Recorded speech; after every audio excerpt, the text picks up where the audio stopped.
This week on RSBANDB Update, we run through the changes to the player-owned farm, and it can now become a huge supplemental to farming experience. Also, skillers win in the mining and smithing showcase with reworked drop tables and Tier 90 and Tier 92 smithable power armor.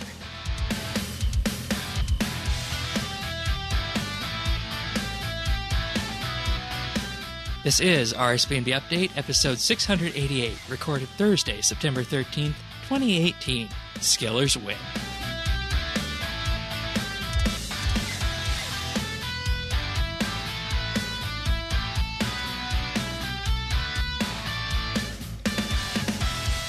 Hello, everybody, and thank you for joining us once again for RSBANDB Update. Tanis and myself are in this week, as we are each and every week. Welcome back. Thanks, Shane. The wonderful world of RuneScape has struck again in what appears to have been a patch week, but, you know, this week is going to be a week that I think lots of people are going to be happy about, regardless of how you felt about this week's update, because there are some things later on in our rundown that, you know, we've been waiting for to hear about for a long, long time. And, you know, that might be the mining and smithing content showcase, or it might be something else. So, anyways, we're going to get going here, and we're just going to talk RuneScape. So, RuneScore high scores and patches. Yeah, this is apparently the only high score table you can get first on still in game, first page.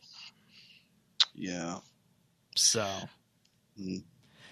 and you know, we had the achievement system in game for over a year now, and here we are, RuneScore finally on the high scores table. I don't really have much to say about this except for the fact that it's here. You know, I think the hardcore Iron Man tables are very interesting too. Have you had a chance to look at those? I haven't looked at the Iron Man. Okay. The Iron Man ones. Yeah. Okay. You know, when Jagex put this out, we normally question whether or not they're going to put these tables on the light high scores API, which is what fan sites are supposed to use. And I say supposed to in air quotes because there have been fan sites in the past who haven't. That's what fan sites are supposed to use to obtain their data, right? Mm-hmm. But, you know, this week, they put this in the middle of the file rather than at the end. And for anyone who's done anything to do with text formatting or parsing, you'll know that that's absolutely painful when that happens and no one says what went on. So basically what we're seeing now is that some of our other rankings that we've been storing, not the skill ranking, thankfully, but pretty much every other ranking that we have on the RSBANDB high scores has been shifted out of whack due to this and a number of other changes that have been made over time. We just realized that this week, so we're gonna fix that eventually, but it's a pain. It's a pain. So that's one thing that, you know, could have been communicated better to fan sites on this. I'd also like to point out that if you look at the hardcore Iron Man high scores, and you look on the first page here, you see a gentleman by the name of iHerblaw, who is part of Clan Quest. So we have one of the Clan Questers here, rank 15 out of everyone who plays a hardcore Iron Man on these high score tables. Wow, and they're in Clan Quest, huh? Yep.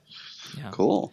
And I think let's see, I forget what the total achievement number is, but there's over 1,900 achievements in game. Can you believe that? 1,980 achievements in game with a total possible rune score of 21,840.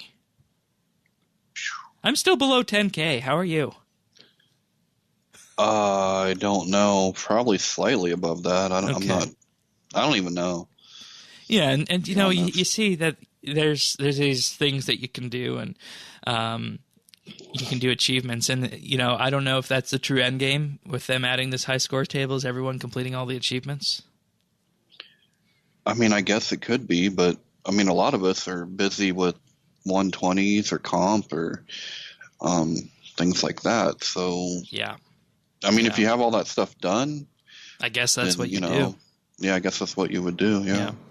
And they say we've added the rune score to the game on August 29th of 2017. I think you were on for that update when they redid the high score update, right? think so. Yeah. And then, of course, we know what happened earlier in that year. April, they put the first version out. It needed a lot of work, and here we are a year later. We get the high score table. So I was not on that one, thank goodness. Yeah. That was a painful episode. That was a painful episode for me and Sirion. I know. It's like, give this guy a drink. He's gonna need one after the show. All right. So let's move on to the patch notes with that being said, because there's a number of things that did indeed make it to patch for the player-owned farm this week, and these ones are going to be rather consequential, I feel, with this. So the servants have come back from their brief holiday, although they're not too happy about the farm that's just moved in. And I'm guessing this is referring to the servants that were in place at the old farm there. It just disappeared. Yeah. So there's some nice attention to detail there. If you got a black egg from the Queen Black Dragon and it was unchecked, it will now appear in its correct form. I don't know what that means. Maybe it was appearing as checked. I don't know.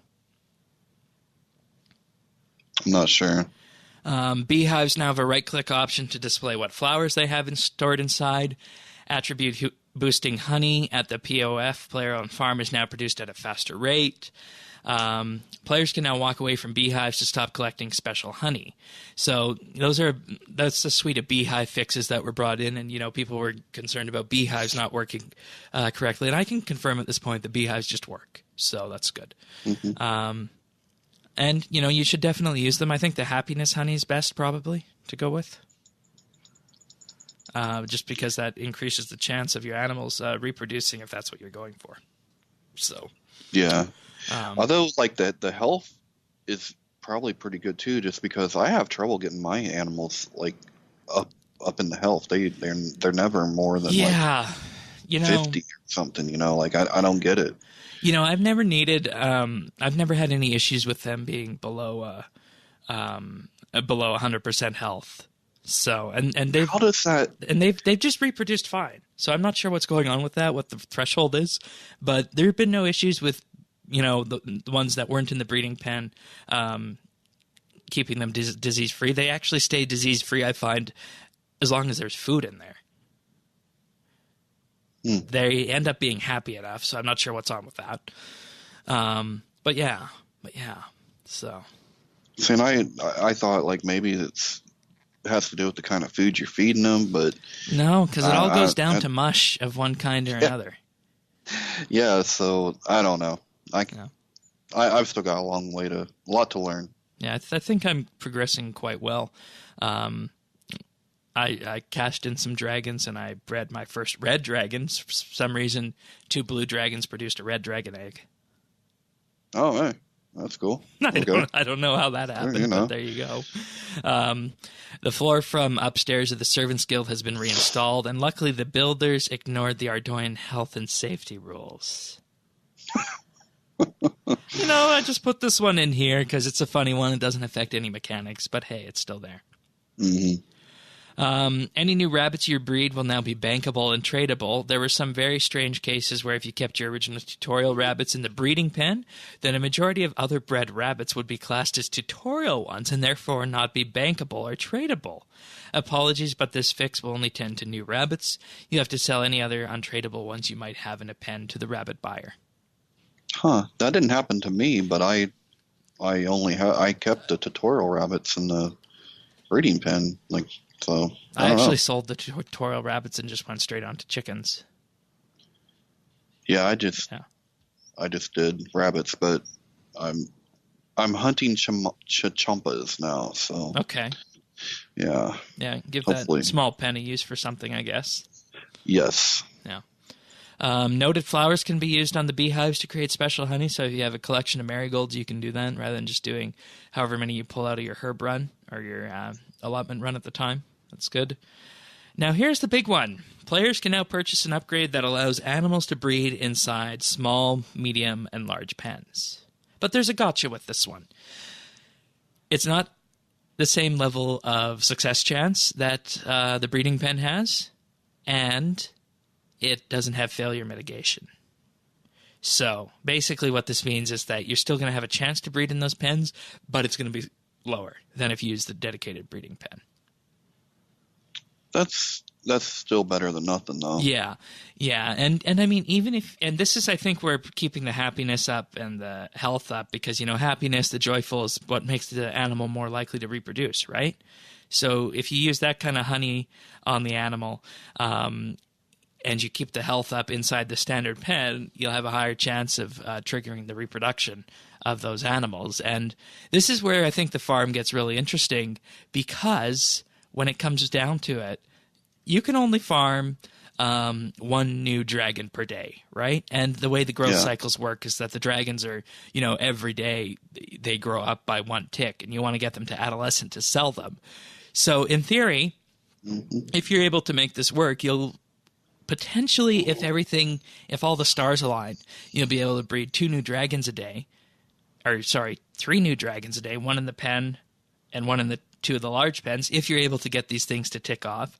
And I don't think that you'll be seeing the large pens tick off every day, just because of the way the chance works, because the max breeding time for a dragon before it'll reproduce is 90 hours, but it does have a success chance at 80%, according to research that's been done and data that's been gathered.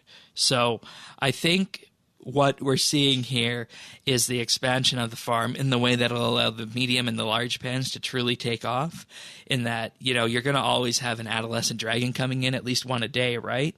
And if you take them all the way up to elder, you're going to get that farming XP coming in as well, if you want to do that.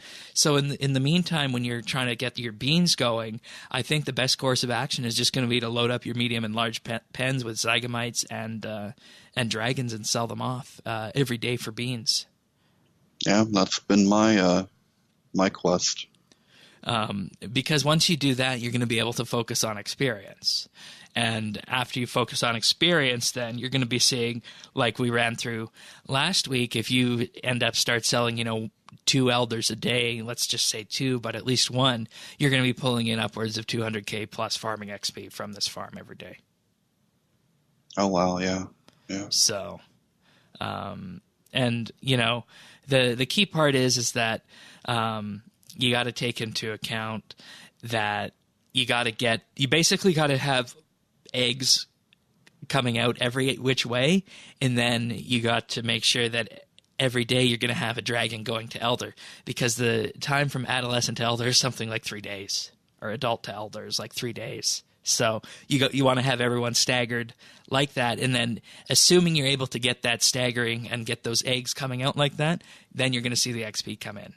And that's where I think this farm has been truly underestimated with what people were expecting from it, you know, because each of those elder dragons that you gather produce from is 90K XP a day. So this is what makes the farm, you know, from just a supplemental to farming to something that everyone who is going for 120, or, you know, if you want to go for 200 mil farming, should definitely do. So... but these upgrades are also expensive. I think it costs $1,000 for the chance for them to breed inside the small pens, 3,000 beans for the medium pens, and 7,000 for the large pens. It's a lot of beans. Yes, it is. So if you want to go for this upgrade to have a higher breeding chance, that's probably what you want to spend your beans on. So, I'll have more information on this after I get my dragon outflow going. I think I have I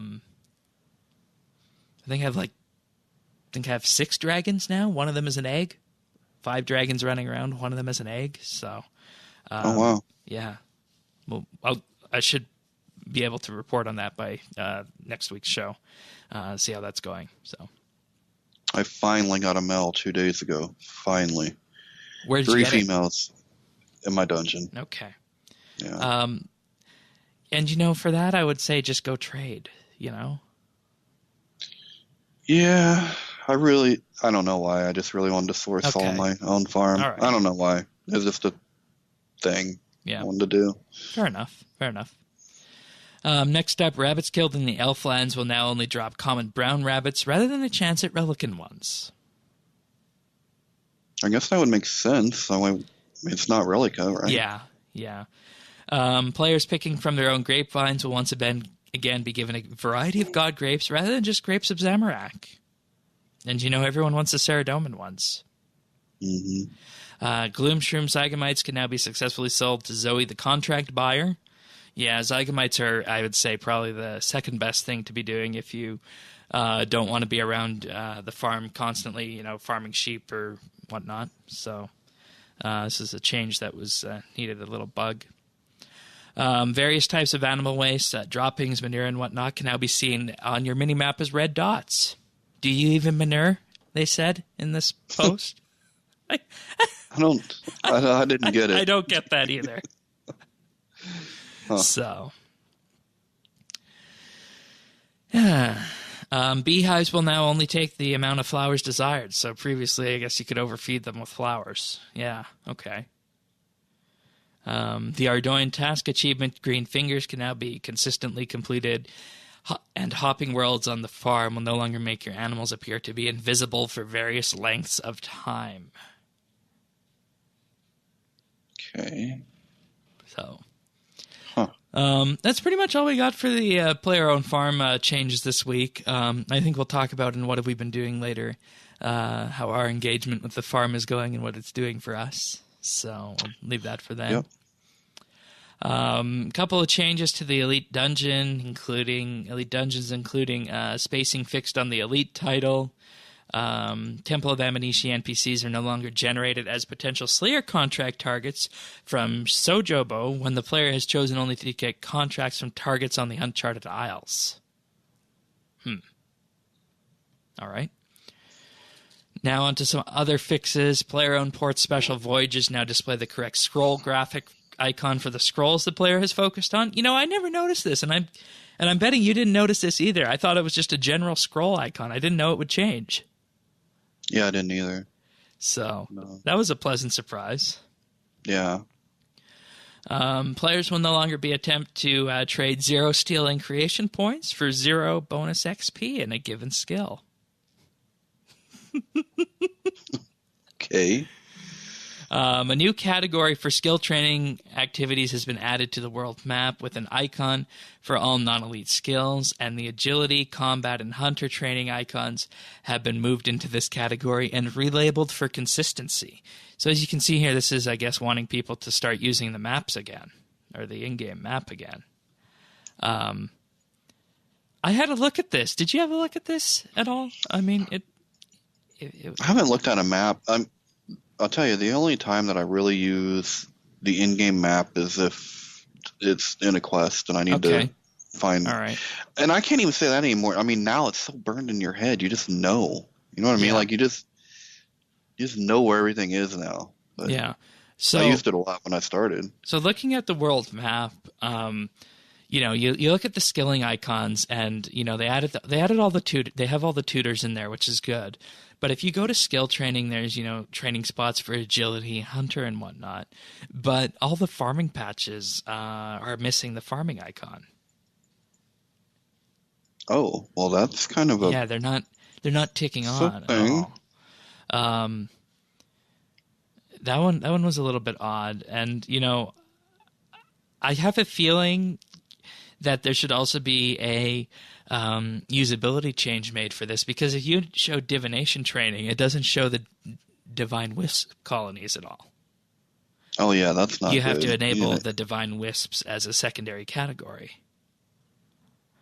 Yeah, no, that should be automatic. And I mean, I guess that's because the divine wisp is like a resource, like a tree is a resource. But I mean, if you're wanting to do divination training, where are you going to do divination training, Tanis? You're going to do it at the wisp colonies. Even if you're doing a cache, you need to get to those rifts. Yeah. So. Yeah, so that was a little bit confusing to me as to why that was happening with that, and I thought, oh, maybe that's a bug. So I reported. We'll have to wait and see what happens on that, if it does indeed come back as a bug. Because when you click divination training, I think 90% of the people are going to be looking for the wisp colony, right? So. Yeah, they're probably not looking for the Hall of Memories. No. So. Anyways, this is something we're going to watch going forward and change if need be. The Ring of Death will now correctly activate when at 15% charge, which is something you want to activate. Yeah. reliably? If you're wearing one, you likely want it to activate. It to work. Yes. Now here's a big one. Here's a big one that a lot of people were hoping for. Players with the 6-month summer special package can now open the player-owned farm bonus chest at the Grand Exchange after completing the farm tutorial. That's good. I mean, good for them. Yeah. And there was lots of questions about this because these were initially supposed to be Premier Club bonuses only, but they decided that, after the community spoke on this, that, hey, you're basically selling half a Premier Club in the summer. Let us have access to this. And, I agree. It's a cosmetic, and that club or that summer price was actually pretty high for the amount of time left on it and what you got from it, and not to have all the same benefits as Premier. So I think this was a good change for them to make. So I'm pleased with this. Yeah. And, it's one of those exercises that just builds goodwill within the community. Yeah, and it doesn't cost them anything. It doesn't, doesn't hurt anything. Yeah, it's not a change that needs to go through, QA and whatnot. It's just a promo thing. So that was good. The storage options for the Tool Leprechaun have been slightly tweaked, making item retrieval default from storage to unnoted with a right-click option to retrieve noted items where applicable. Is there any reason to use the Tool Leprechaun anymore? I mean, everything's on our belt, right? Well, no, they store compost. Oh. Yeah. I always just carried that with me. No. Store it in the Leprechaun. You can store up to 255 buckets, 255 of each type of compost. Oh. Yep. Okay. Used to be only 30, but they changed it to be 255. Okay. Cool. Yeah. So that makes farming runs easier. So we'll talk. Right, yeah. Cool. You were wondering about that. Yeah, I'm trying to get into this farming thing, and I didn't even know Leprechaun was useful. And maybe I'll just. You mentioned you wanted to do that. Maybe I'll do that in the What Have I Been Doing section, because I actually started that up again for a said skill of the month. We'll see if I stand a chance. So, okay. Moving on to the ninja fixes. Going forward, Orlando Smith's hat is now tracked by the clue scroll log with an accompanying quick chat message, and of course that's a legendary item that they added for clue scrolls. So. Boy, that's taken a while to get that added. Yeah. But I mean, if you get Orlando Smith's hat, you might want to be kind of incognito about it just because, it's so big, or maybe you'd like to flaunt it everywhere, right? So. This is RuneScape. You're going to flaunt it. All right. Next up, the Earth Altar has been graphically updated. This was a tap project from one of the JMods. The original graphics that we had in the Earth Altar went back to, of course, when RuneScape 2 first came out. So they have been expanded to be, high texture count, high material count now, and they just look. This looks a lot better than it did previously. So, Earth Altar has been graphically updated. There is also one that has said that the gemstone mine. I didn't go down to do it, but because I assumed that was already done. But the gemstone mine below Shiloh Village has also been graphically updated as well. So.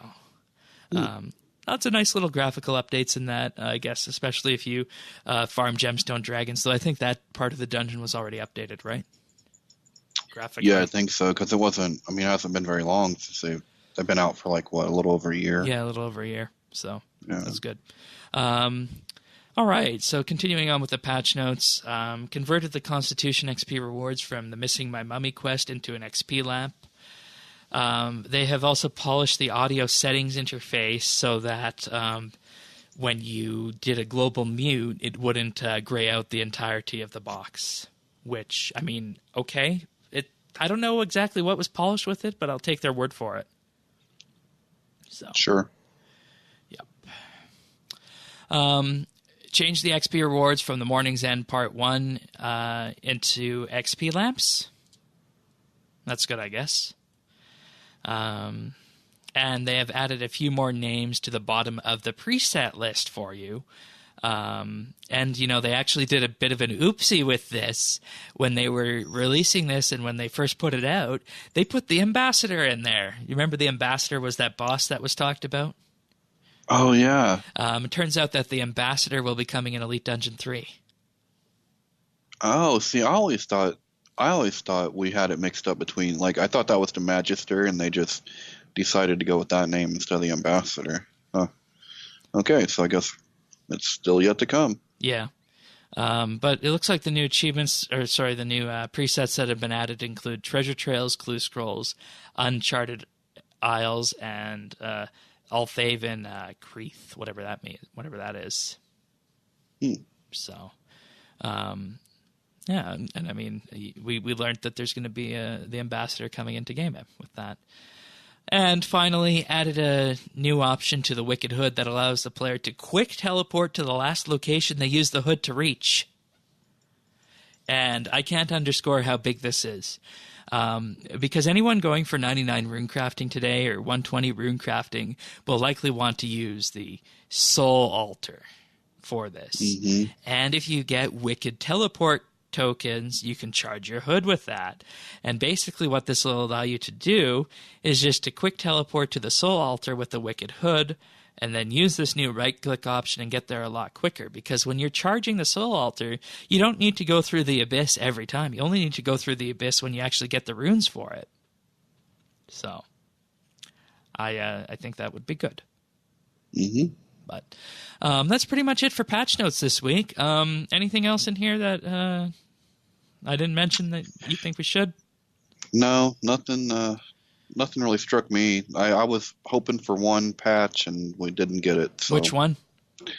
I was hoping we would at least get like a beam or a sound or something for an egg. You know? Yeah. How long did you spend down there? One of my dragon eggs was over 8 hours. That seems really long. Seems really long.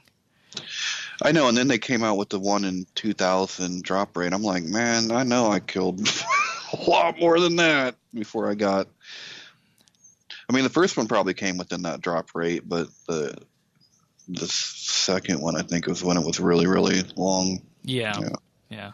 And, I mean, at that point, you might as well ask yourself the question, maybe you should just go with 2 dragons and breed them. Well, I kept getting females. Like, that was the problem. Like, oh, okay. And you didn't want to go trade. I see. Yeah. Okay. So, all right. Yeah, same thing happened with the Zygonites, too. I kept getting females. I just now got a male. Oh, wow. So, yeah. All right. Well, something that we have been waiting for a long time is finally here, and that's another showcase of the mining and smithing rework. So, quick question: what do you think about this going in? I'm pretty excited about it. Yeah. And I didn't really take much else new that was here for this in this update or in this live stream. It was mainly just a recap of where they're at and the fact that things are being developed and whatnot. See, I guess maybe I missed some of the documents beforehand because I didn't know about the metal bank. So that was a cool addition. I just thought that was the hopper. But I guess they're calling it something different now. Basically the mining and smithing bank that'll access your thing everywhere. Yeah.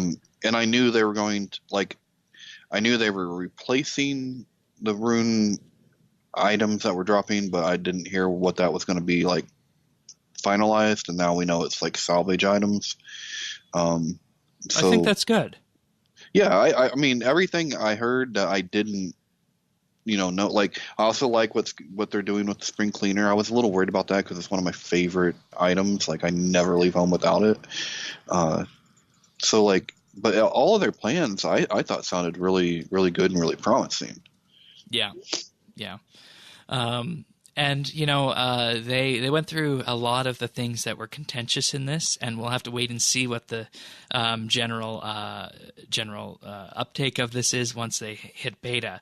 And this is something I think we need to underscore, is that when it comes time to doing this beta, when it comes out in November, they need to make sure that people play it properly.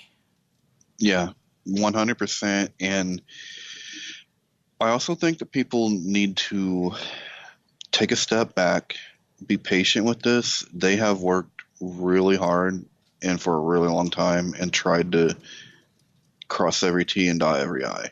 Yeah. But that being said, it will alter some players' style. Okay, so yes, it will. But for the long-term health of the game, it's the right thing to do. I 100% believe that. So, and this is basically, I feel like this is rectifying something that should have never happened in the first place, and that's going to cause some discomfort for some people, but we're really just getting back to where we should have been a long time ago. Like, I don't think there ever should have been materials dropped the way that they are. So we're just now, basically being able to rectify that. Yeah. So, and the stream started off, and what they did is they went through some of the mining spots, and they basically said that light animica will be found in the middle of the desert because that's where Tupmakin blew up apparently, and near Prith in the Elven Lands because that's where Saren shattered herself. So that's what they're going with that. Dark animica will come from the empty throne room. From, of course, Zaros related. So those are two things that they showed off in the live stream. And of course, we know the empty throne room was that big place they added with what was that update around the dig site? What quest was that for? It had abilities. Children of Ma. Yeah. Yeah. That. Yeah. So they added that there. Now, I think we should get the elephant out of the way right now and just talk about the ore and drop bar replacements. And there is actually a full document for this that they posted here. So let's see. Drop tables and spring cleaner. That's going to be the one everyone wants to hear about. So let's just have a look at that right now because I need to copy that to my drive I can make it bigger. Yes. Thank you, Google Drive, for being smart about that. All right. So basically what they said here is that there are two types of dropped items that need to be replaced, and these are the smithable equipment like rune plate bodies and the smithable materials like ores and bars. So the dropped smithable equipment will be removed from drop tables entirely, and they say this is to make sure that mining is the best source of smithable materials, but also because the level adjustments in the rework mean that old gear is less valuable than it was, so the drops need to be changed to protect values of the drop table. They're going to be introducing salvage, just as we have in the Elite Dungeons, and it's going to have alch and disassembly properties that are going to be similar to the items that you would get previous to the rework. So if you get, say, a rune salvage piece, it'll alch or disassemble to something like the rune plate bodies do currently. So it also won't be able to be turned into bars with the spring cleaner, and it cannot be equipped. And I think that's what everyone liked about the spring cleaner at this point in time, right? Mm-hmm. Is that it was just basically like you get all these bars and whatnot. So they're fixing that with salvage. Salvage isn't going to be tradable and it won't stack. There's going to be 120 kinds of salvage divided into 5 sizes, 6 tiers, and 4 types. Okay. All right. That's interesting. Well, that's probably because of you got to think, it's going to be from bronze to rune, right? Yeah. Yeah. So yeah. The sizes are tiny, small, medium, large, and huge. Larger salvage alchs for more and contains more components. And these increases work as multipliers, with a huge salvage having 5 times more gold than a tiny salvage when it's alched. So tiny is going to be 1 times, small 2, medium 3, large 4, huge 5, and the same thing goes for invention components. So there's the sizes. The 6 tiers are named after the first 6 metals, and they're named this way to give them recognizable names that are associated with a particular value tier.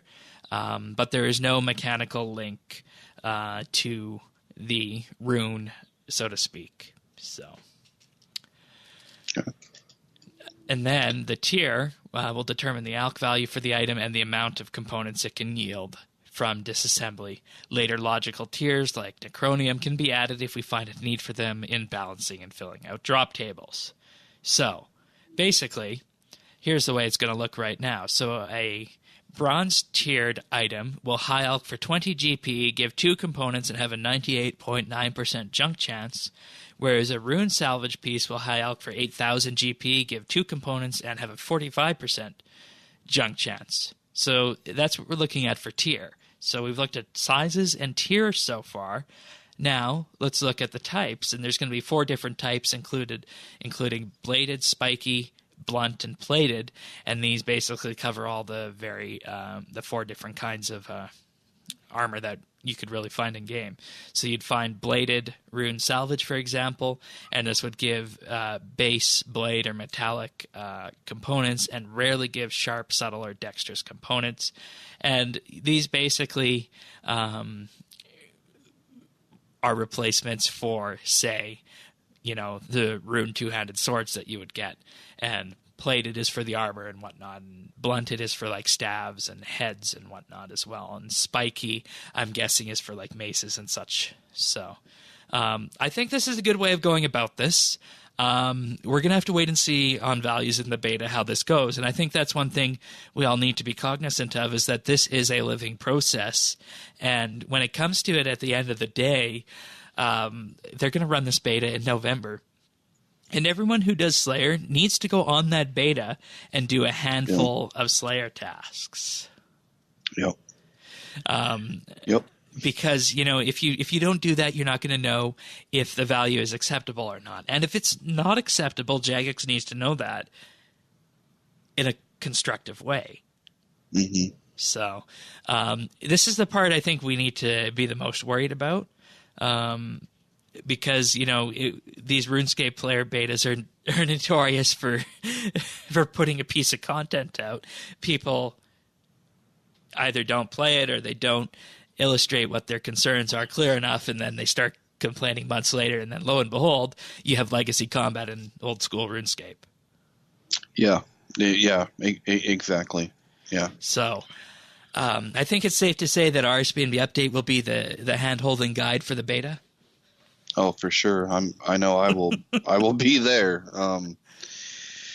Yeah, and it probably, like I was telling you before the show, I think it's going to hit the people that do Slayer and trash mob type stuff a lot harder than it will hit people that do bosses.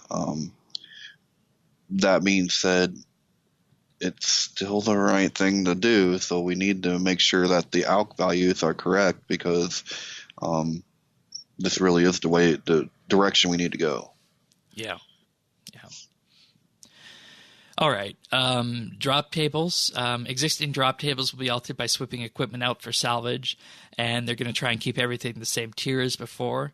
The size will be equal to the number of bars needed to make that item. So if you got a rune dagger, that would be tiny. If you got a rune plate body, that would be huge.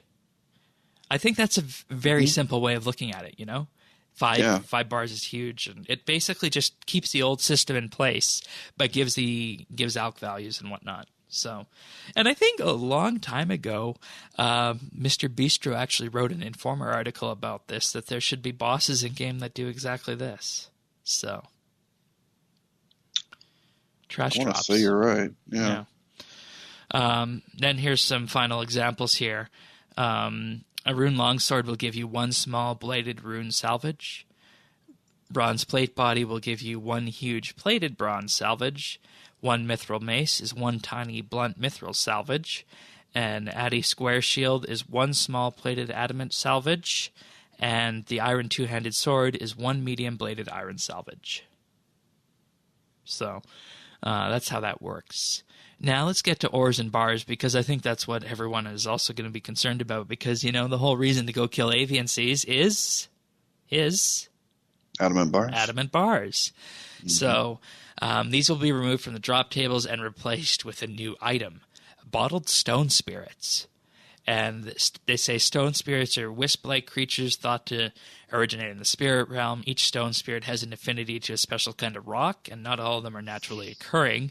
Stone spirits, which are attuned to useful mining ores, are particularly valued, and many creatures capture them and bottle them for future use.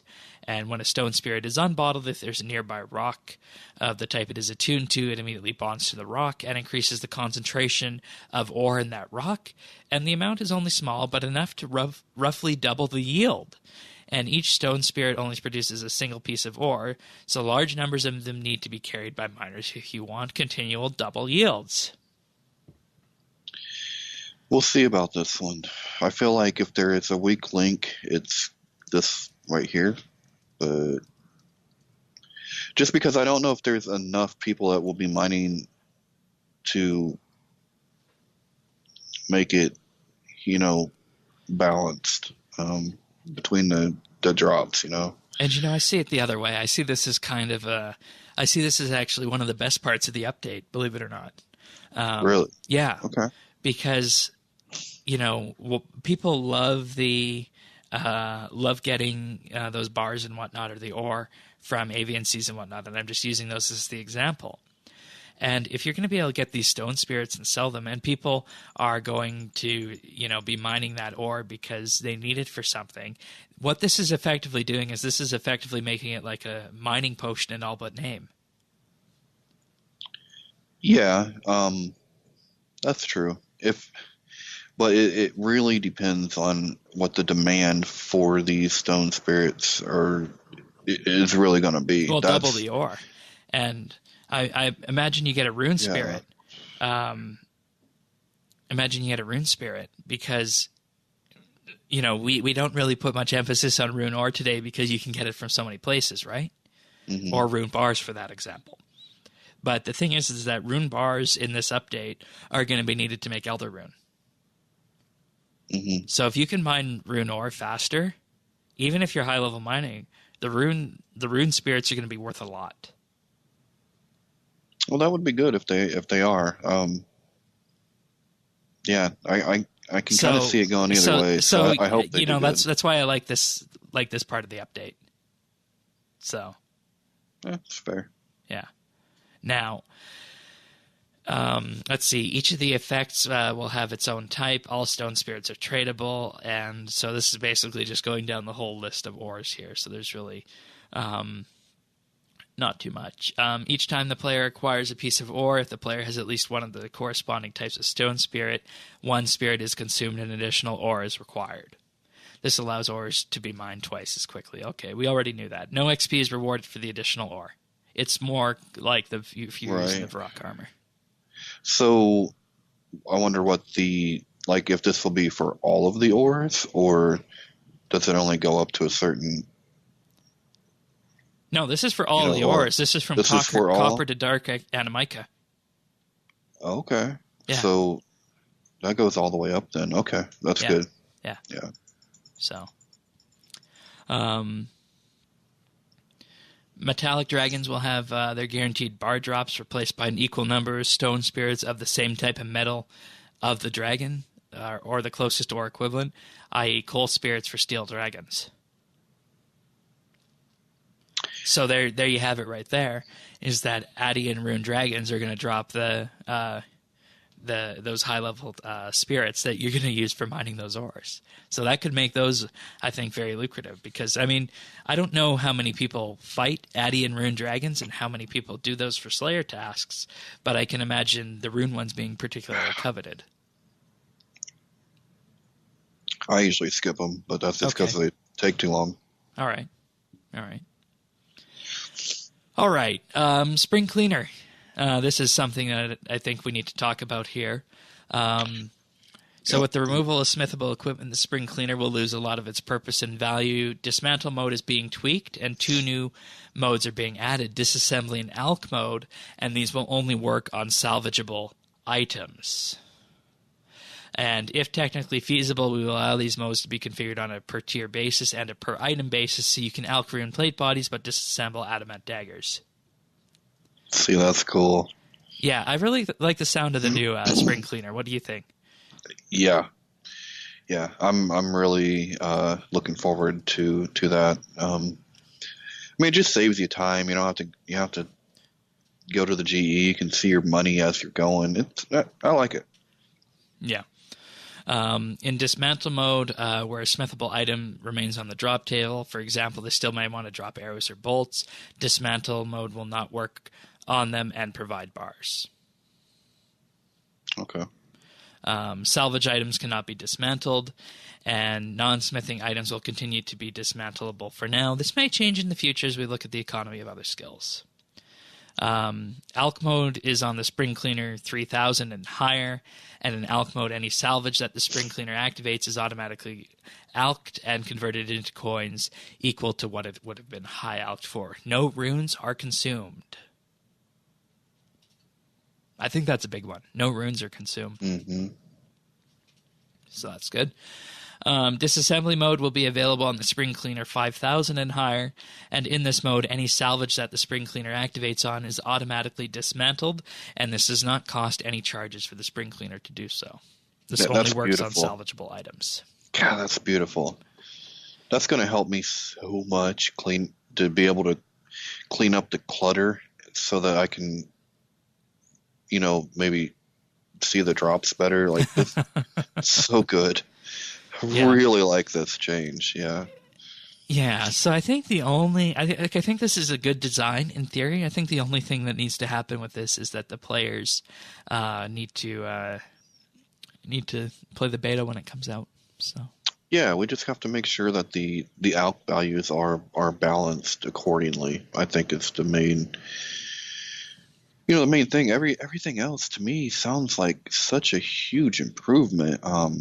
And I remember the first beta, like I really, really enjoyed the way it worked. So I'm looking forward to this. I think it's obvious now, though, that we're definitely not getting it this year.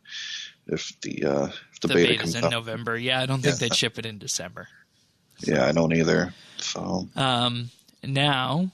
Moving on with this, all new tiers of armor are tank armor. And then there was something else from this live stream that we had a long discussion about, but I think it's best to just have a listen to this and hear what the resolution was on this from the live stream itself. So here we are.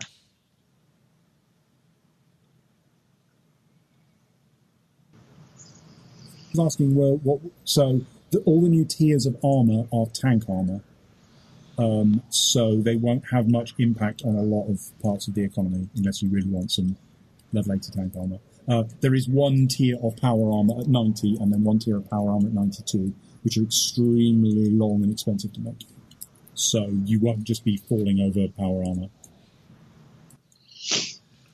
There we have it. So does that mean that it's going to be real tier 90? Or those ones will be. Thank goodness. Finally, we won one. Finally. Yeah, I mean, you remember how much we had to talk about this on that podcast? Oh, I was irritated, man. Like, they couldn't give us one. Just one time, Like, yeah, that's huge. And you know what? I want to spend the time to make that armor. Like, oh yeah, me too. I'm definitely like finding myself enjoying the game more, making more of my own stuff. But then like on like a double XP weekend, that's when I like to put up the numbers. Like there's certain times when you want to put up the numbers, but at other times you just want to enjoy the process. And that's what I'm looking forward with this masterwork. I think it's going to be really cool. Like and I like tank armor. I know. Yeah. But I mean, tank armor is good for Slayer. It's good to keep me alive. Yeah. You know what I mean? Yeah. I'm never going to be putting out the DPS of everyone else, but I need to stay alive. Yeah. It helps with that. Yeah, definitely. So, I think, at this point in the live stream, I figured, okay, the number one thing that everyone I talk to about from the skilling side of it is going to be happy. Now we just need to ensure the values are fine, and then this update will go off as planned. So I'm good. So far. Be wary, though. There will be a vocal minority that will there was in the Twitch chat. And but I'm not convinced that that is legitimate. All right. Just hear me out, though, okay? Because this happens every live stream. Now, the people that are watching RuneScape live streams are probably coming over from OS. OS is 3 times the size when it comes to their Twitch viewers than RS3. And I really think those are the people that are really essentially trolling because they don't play the game anyway. They're like, oh, it's going to run the game. Da, da, da, da, da. No, the vocal minority that I worry about is it's that elite class, that I don't really even think is going to be that hurt. But and thank goodness they're not making comp people make masterwork, because if that was the case, man, that'd be rough. That'd be rough. People would be pissed, dude. So I mean, yeah, we should be okay, but there will be voices going, that's the worst thing ever. Yeah, you run the game. And then some XP rates here, and these are just pre-QA testing. They're not guaranteed to be the same. Anamika ore will be 80 to 180,000 XP per hour based on activity. Saren stones will come in at the middle at 130,000 XP an hour. And this won't be as good as Elder Rune, but Elder Rune will be better than passive Saren stones. So, and I'm not putting any emphasis on the XP per hour right now, because that's all going to get changed in QA. That's all going to be tested, So I'm not too worried about that. Yeah, neither am I. I mean, not too worried right now. I'll just say. And at best, right now, you look at 130K an hour of mining. So, and that's at level 92, I think, for Saren Stone. Yeah, but you can still boost that with stuff. Yeah, I mean, you can boost that, but at the end of the day, mining has never been a fast XP gaining skill, and I'm not looking for that from this update. Yeah. This update is just making it work better. So if we don't get 200K an hour rates, I'm okay with that. All right. Now, Traherna hour. This is another thing. I don't know how big of a deal this is. I personally have never taken part in it. But basically, when the hour starts, each world will have a 1 in 30 chance of becoming either a light Anamika or dark Anamika rock that becomes harmonized. Otherwise, the highest will be harmonized rune at tier 50. Yeah, I know a lot of people that do that. And I know a lot of people that do that for money. Because you can make like 1 to 3 mil a day just hitting a couple Tron hours. I don't really know if that's the best solution, but honestly, I don't think there was much of a solution for that. There were some things that were going to, there were just some things that were going to get hit, and I think that's one of them. Yeah. So, but it's Prif, so. If there is not enough skilling there for you, then you suck, okay? Like, there's plenty to do without the Tron hour. Like, it's Prif, right? Yeah. We can go fishing, right? Oh. I still haven't gotten the Max Guild, by the way. Shane, what are you afraid of? Just wait. We'll hear more about that later. Okay. Next up, we did have some previews of some of the armor that they're working on with this. I think it does look pretty damn good as well. So that was fun to see. So let's just get a preview of that right now for those of you guys on video here.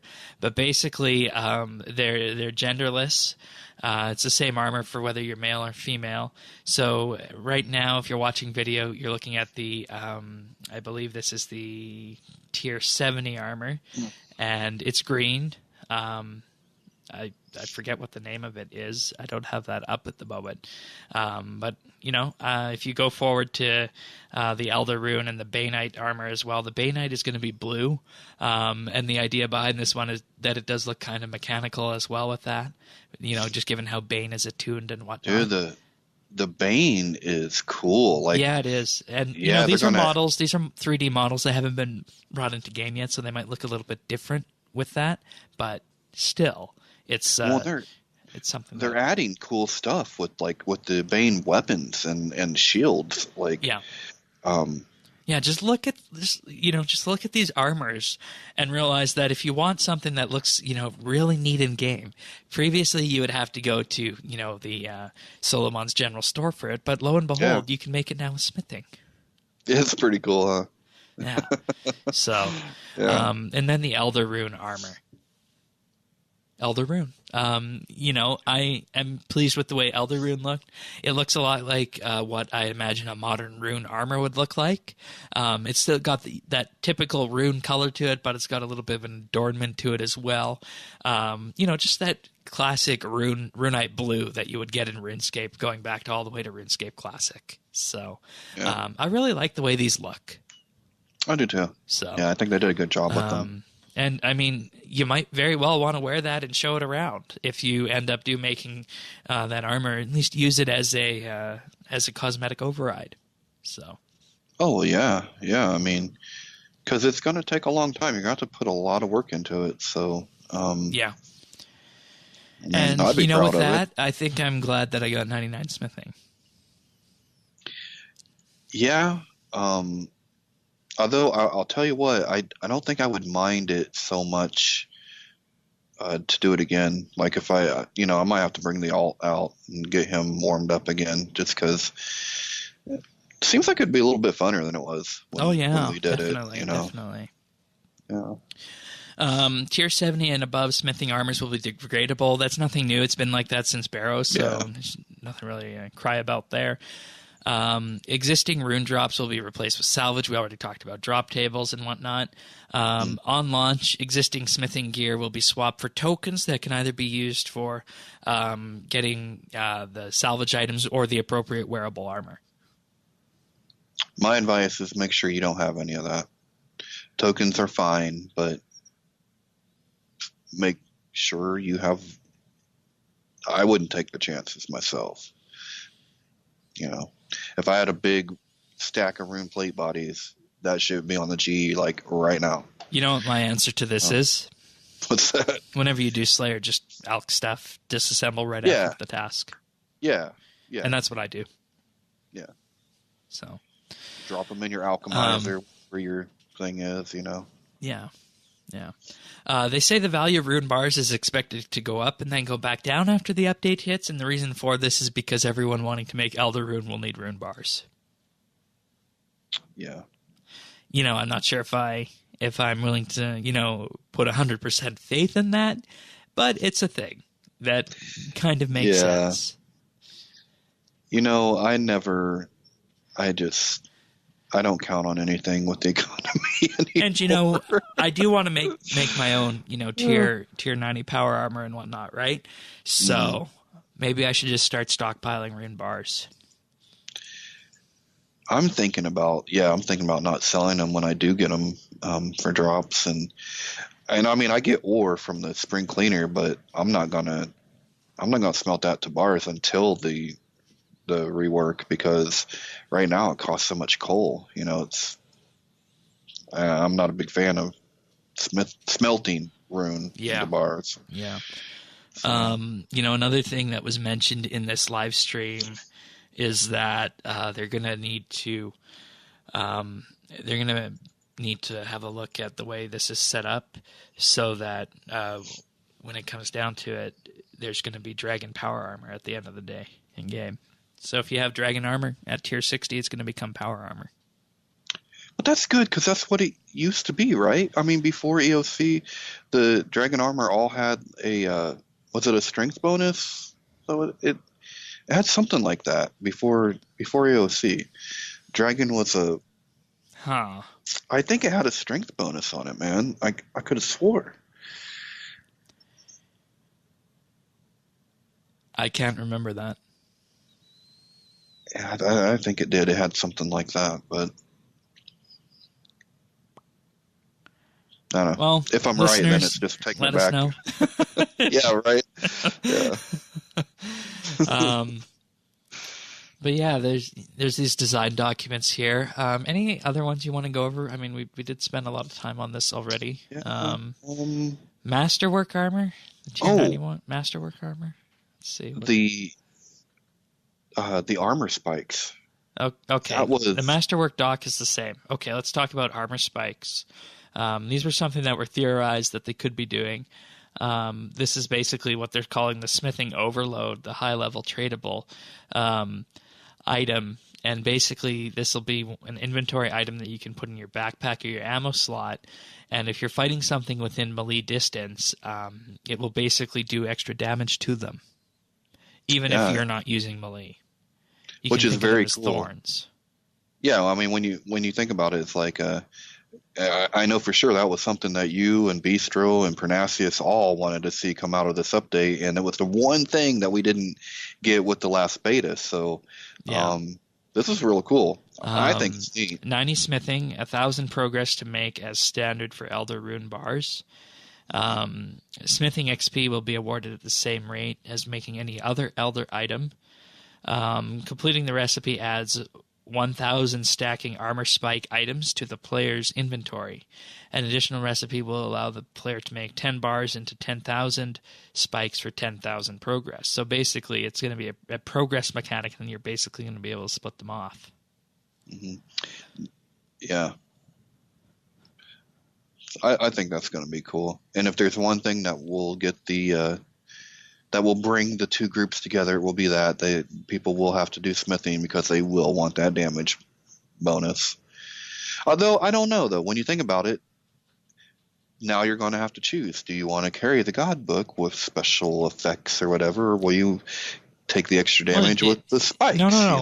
It's not in your pocket slot. It's in your ammo slot. Oh, it's in your ammo slot? Yeah. Oh, I thought they said pocket slot. No. Oh, damn. Or they just work if they're in your backpack as well. Really? Oh, that's good. Yeah. That's good stuff. All right. Damage will scale up through your smithing level. If your player's wielding melee shield, the damage will be dealt from armor spikes will be doubled. And if using a defender, the damage will be increased by 50%. Wow. Shields might make a small comeback. I don't know if they will, because if you're just doing Slayer, you're still going to go for the amount of damage you can put out, either dual wielding or two-handed. I mean, I suppose so, but I don't know. There's a pretty cool effect on the Bane shields. I could definitely see just parking down at Abbey's and you're never going to get hurt. Just let it ride. Yeah, but the problem with Abyssal Demons is Scythe. Yeah, well, I guess you're right about that. I'm trying to think of where this would be. I mean, it would work even at the Abyssal Demons if you didn't use a shield, because those things all, assuming you have the aggression potion, are still in distance 1 to you. So you'll still be using your spikes on them. Yeah, so even if you are using the scythe, they'll still be... Yeah, it'll still work. You just won't get the damage boost. So... Okay.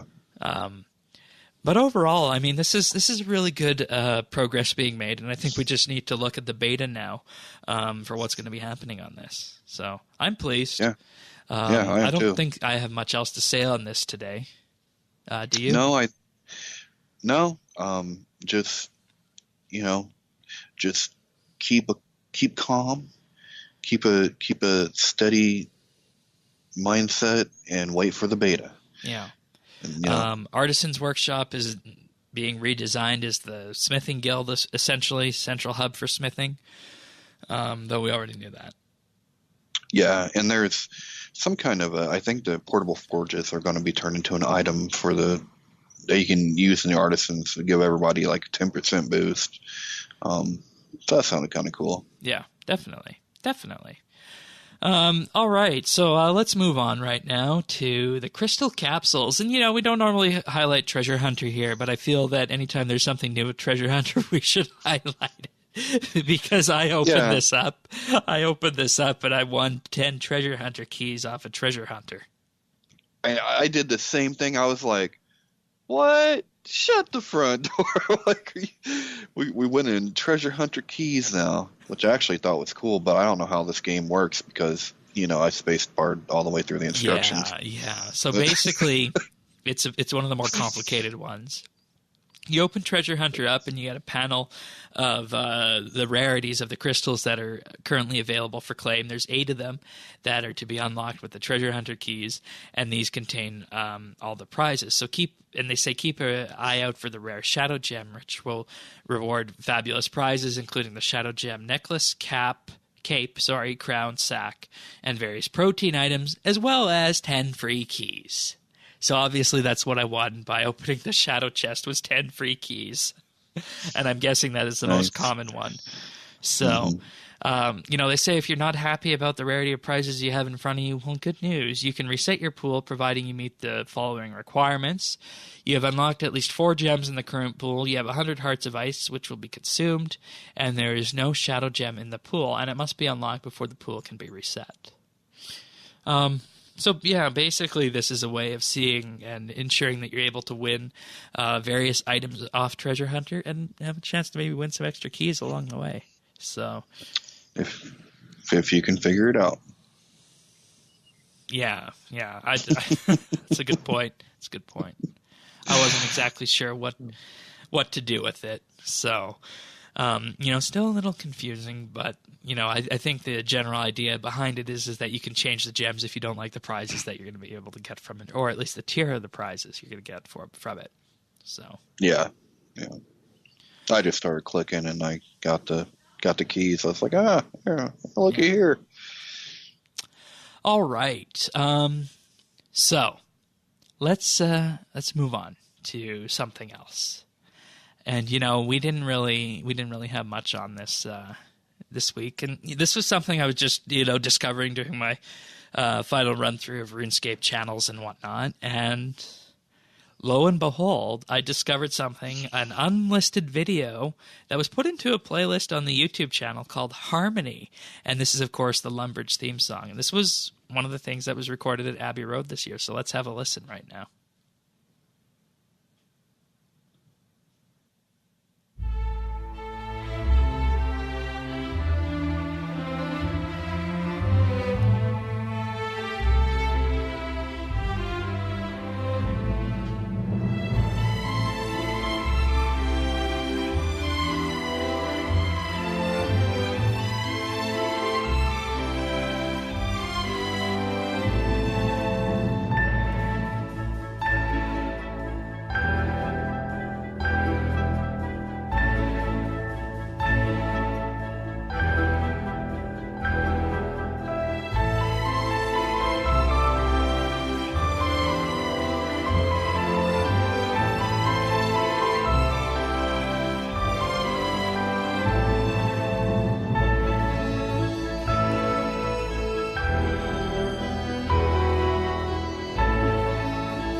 So that's part 1.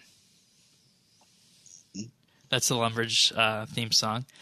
And, we were wondering when we were going to hear about this. And if you go to the end of the video, it'll say pre-order now on vinyl and CD. The RuneScape Orchestral Collection. So it appears as though we're going to be getting a product called the RuneScape Orchestral Collection available on vinyl and CD at some point. All right. Yeah. So that should be fun. It'd be interesting to see what else is included in the collection, but we know there is one other thing that is going to be included in that collection. And I think this one is, anyone who knows RuneScape will know what this is, and it's that very iconic piece of music. So let's just listen to this.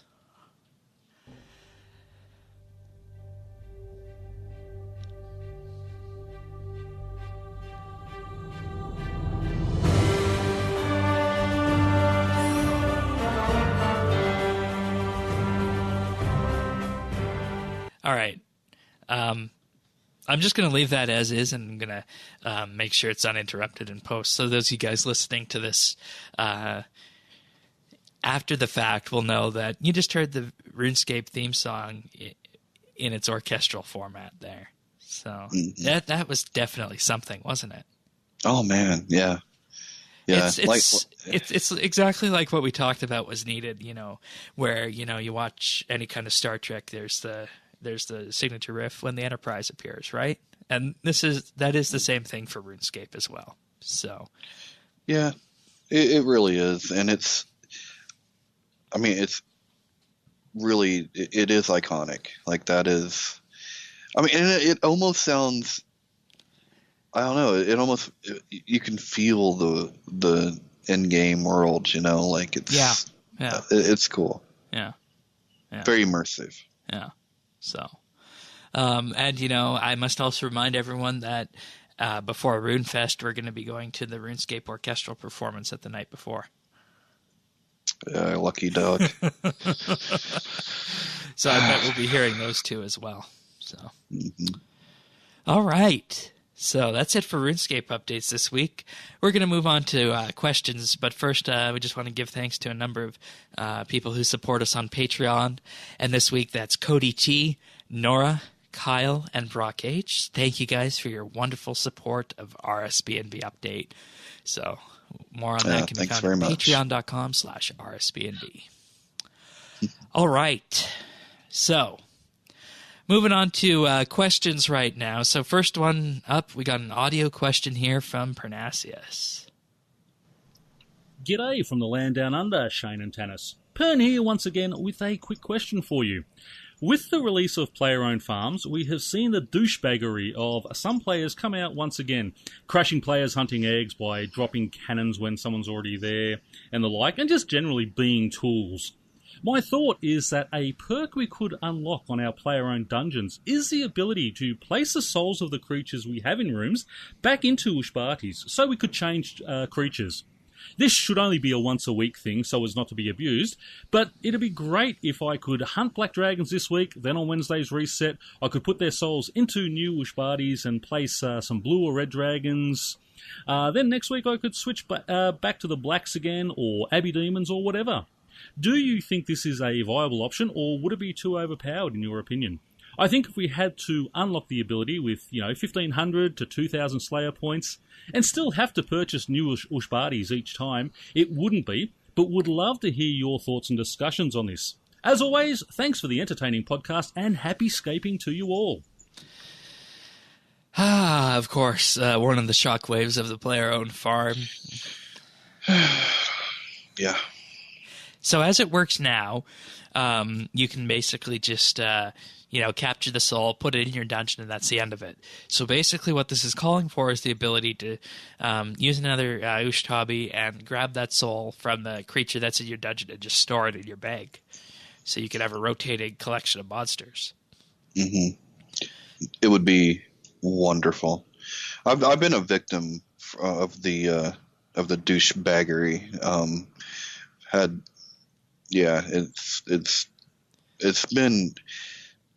It's been rough, and that definitely would help. And I don't see any adverse effects. I don't see it being overpowered or anything.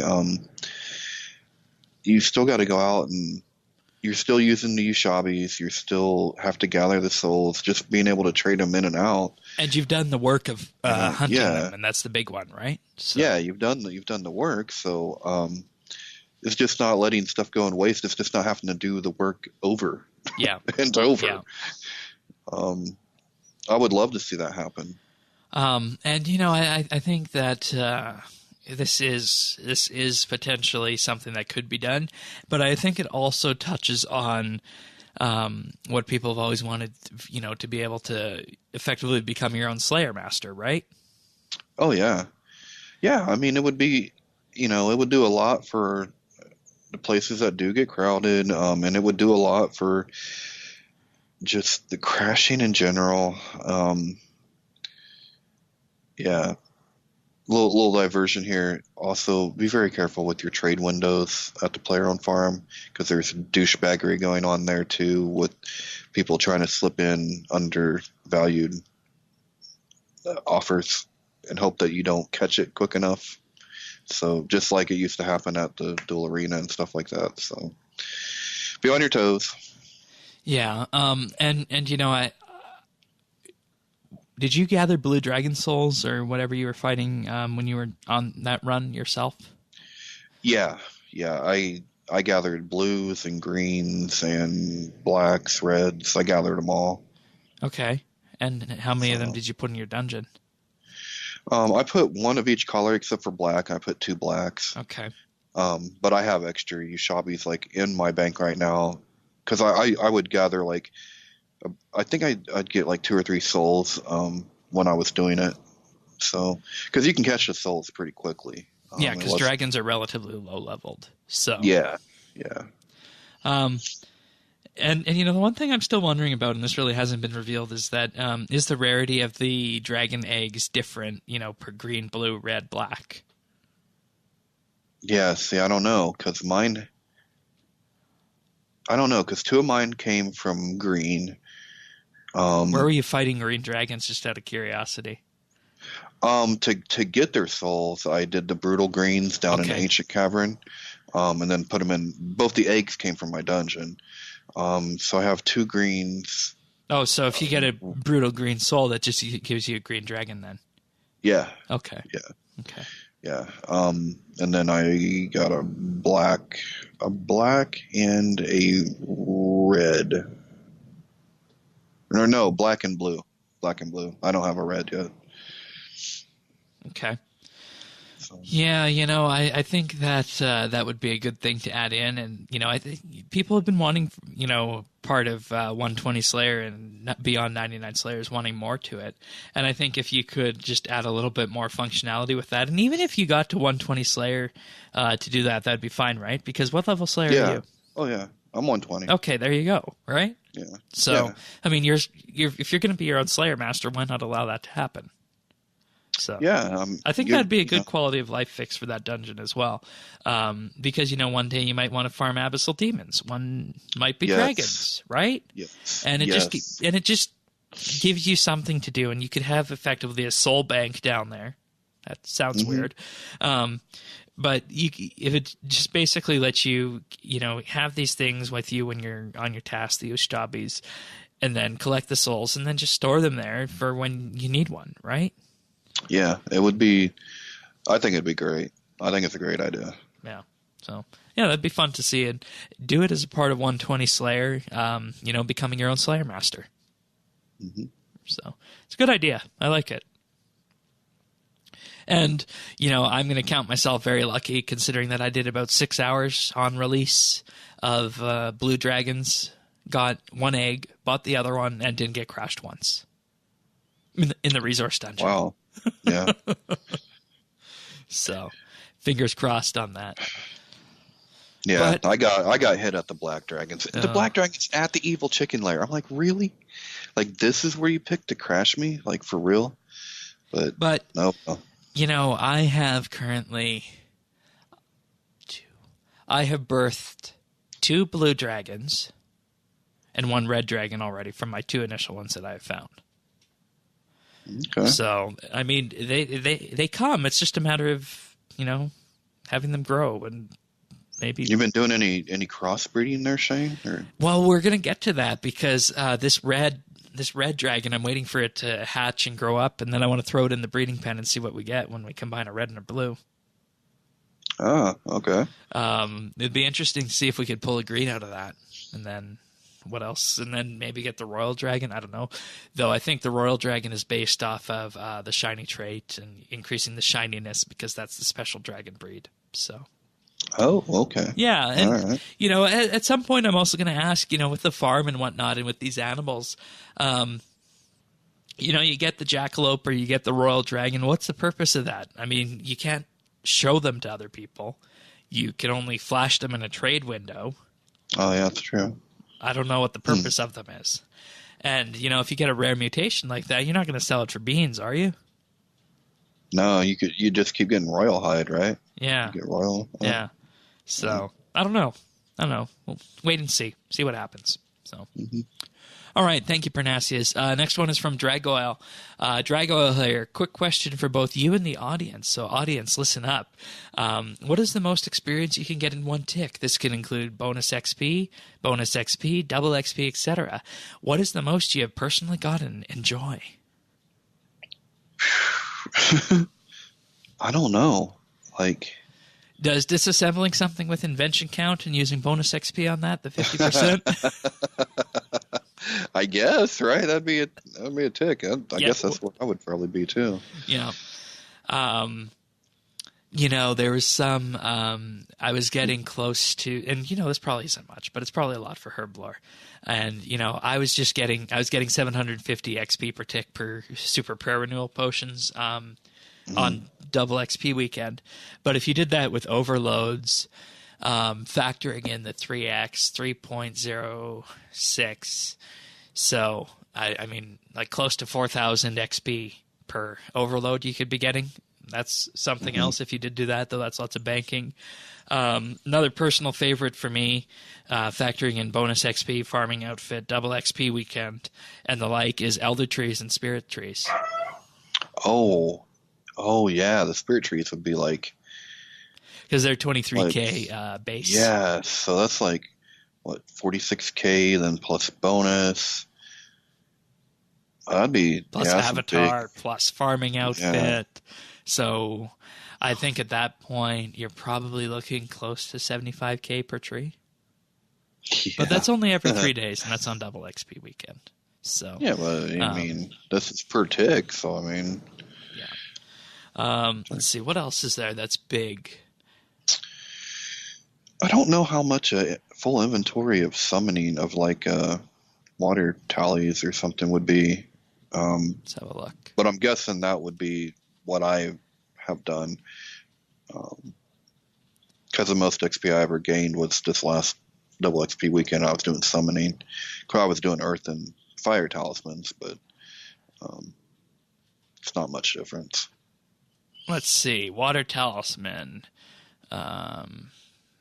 783. So Geyser Titan 783 base. So double that, triple that. There you go. 2,100, 2,500 with other bonuses as well. And multiply that by how many per inventory? 28? Probably like 26 because you have your shards and so 62k your pouches. Yeah, that's 62k. Yeah. So let's see, what else is there? I just come back to farming on that because farming gives you those big XP drops. I'm not sure what else there could be. Herblore comes down to doing those overload potions. Oh, I got one for you. Stand by. I got to get the XP on this. You know where I'm going with this? I don't actually. Metaphos. Huh? Metaphos? What is in Metaphos that would be... Oh, Soul Altar. Yep, 220 XP per charge. And you can have 100 charges. So 22k default. And double that, triple that. So on double XP weekend, you're getting 66k per completion on that. And factor in, say, a boost from your Citadel of 6%, giving you 69k, 70k. Plus maybe rune crafting outfit, pulse core, easily upwards of 75k XP for this, even if you bring urns as well. So 75, 78k XP based on that. Who would think you could get a 75k XP drop off of some rune crafting? But you see, you got to spend the time charging that too. I think that's 3 or 4 runs to charge the altar beforehand. So yeah, definitely the Soul Altar. So, all right. Well, there's some options right there. I'd like to see what else everyone comes up with. I think mine are pretty elementary because I don't, optimize gameplay that much for XP. But that's what came to mind. So, thank you, Dragoil. If you guys want to send your own questions in, you can email them to questions@rsbnb.com. You can also call or text 571-57BNB, which is 571-572-2632. That number is really good if you want to leave us a voicemail. If you want to leave us an audio question and you're in the United States, that is by far the simplest way to leave us an audio question. Or if you have text questions as well, you can leave us a DM or @mention on Twitter @RSBNB. All right, you ready for tech news? Yeah, let's. We knew we were going to be covering this Apple story this week, didn't we? Yes, sir.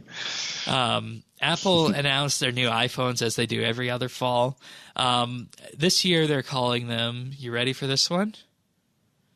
They're calling them the 10S and the 10R and the 10S Max for the very big one. Gone are the number plus, number S plus, or whatever name with it this time around. Instead, they're just going with the 10 and calling it the 10S and 10R. Did you have a look at these?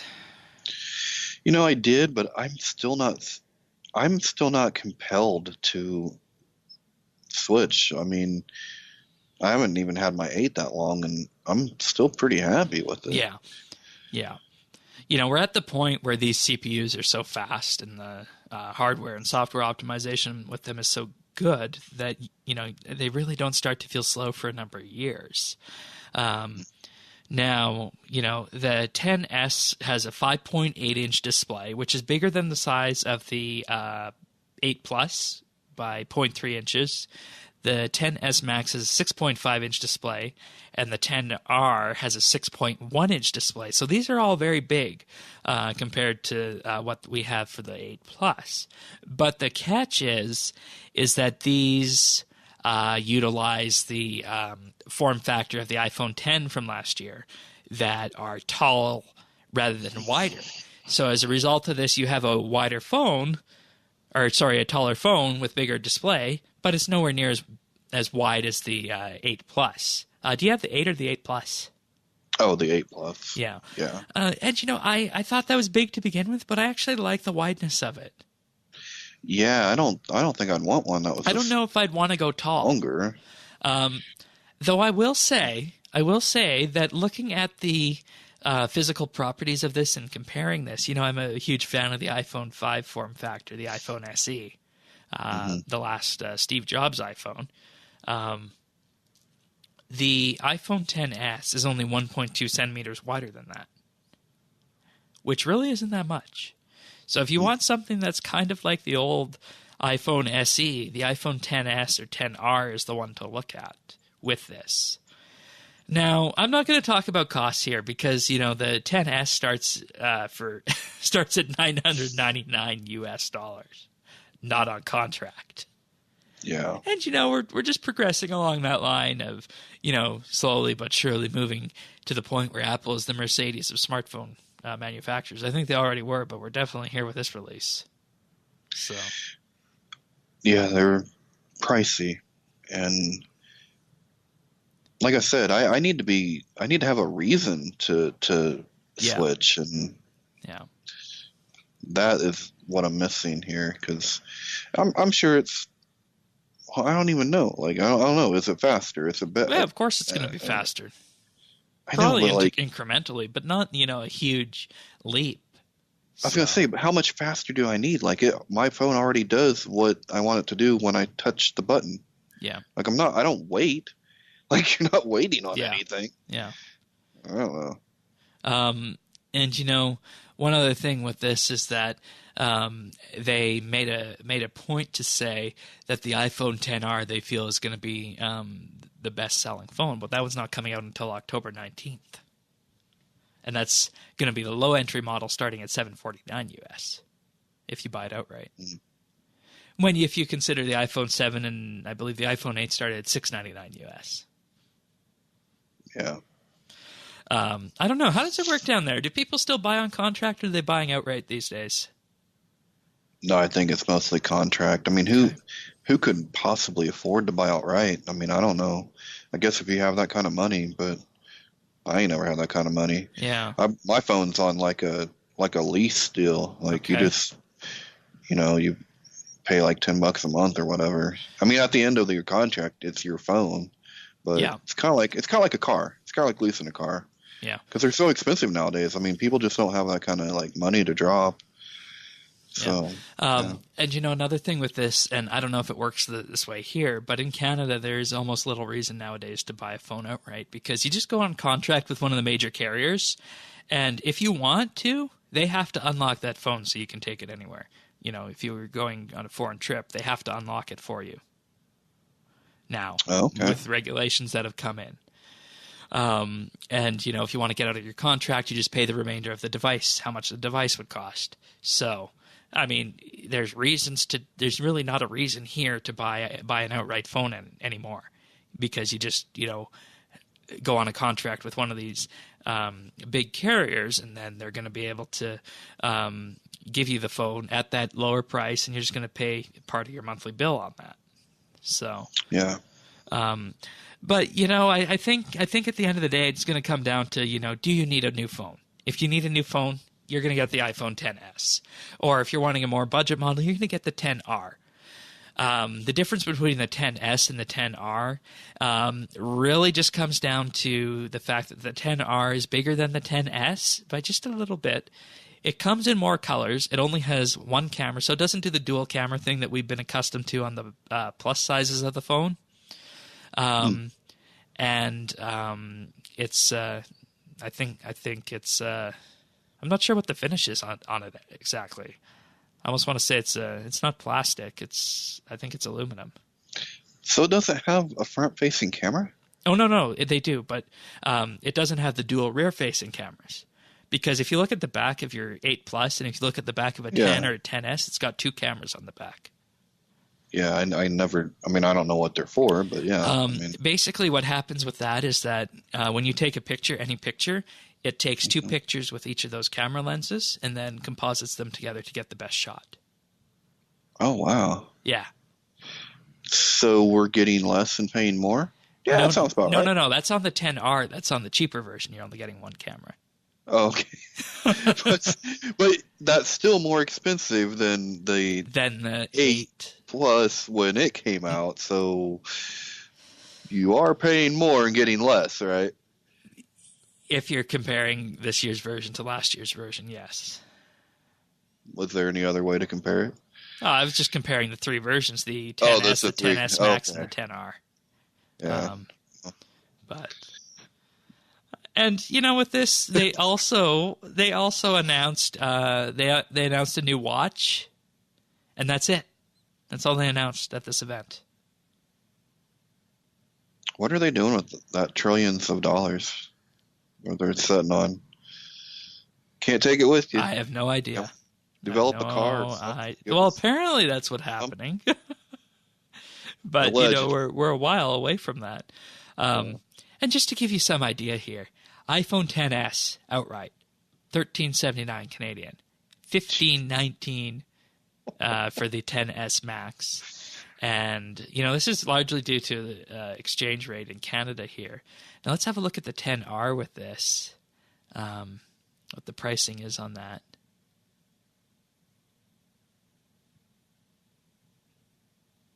$1,029 outright. Wow. That's too much, in my opinion. It's way too much, but yeah. And I mean, I really wonder how these are going to sell in Europe because contracts aren't a thing in Europe. Well, I don't know. I mean, I guess they got more money than we do, but do they have that much more? I don't know. I have no idea. $9.99, $10.99 for the XS Max in the U.S. So that's where they put that. And basically, what we're getting at with this is that Apple's flagship phone devices are now, $1,000. Which that we've always accepted the higher price with Apple because Apple was always innovating, and that's what. And the I'm question having is, trouble with is where's the innovation yes, at? what are you getting out of that you don't have in the 8? Because it's just a different form factor, the facial recognition, a better camera, and a better CPU, and that's what we've gotten, for the last 3 years since the iPhone 7, unless you got the iPhone 10. So, I don't know. But in other news, they made the watch a couple millimeters bigger, the Series 4. So it's a 44 millimeter size now, and with this, there's an even bigger screen on that. And the thing that everyone's talking about, and this is only going to be available in the U.S. at the launch to begin with, is that the Apple Watch Series 4 is actually going to have an ECG sensor. I don't know what that is. Echocardiogram. So basically, these watches. Oh, what? Yeah, these watches will be able to monitor the wearer and notify them if they detect an irregular heart rhythm.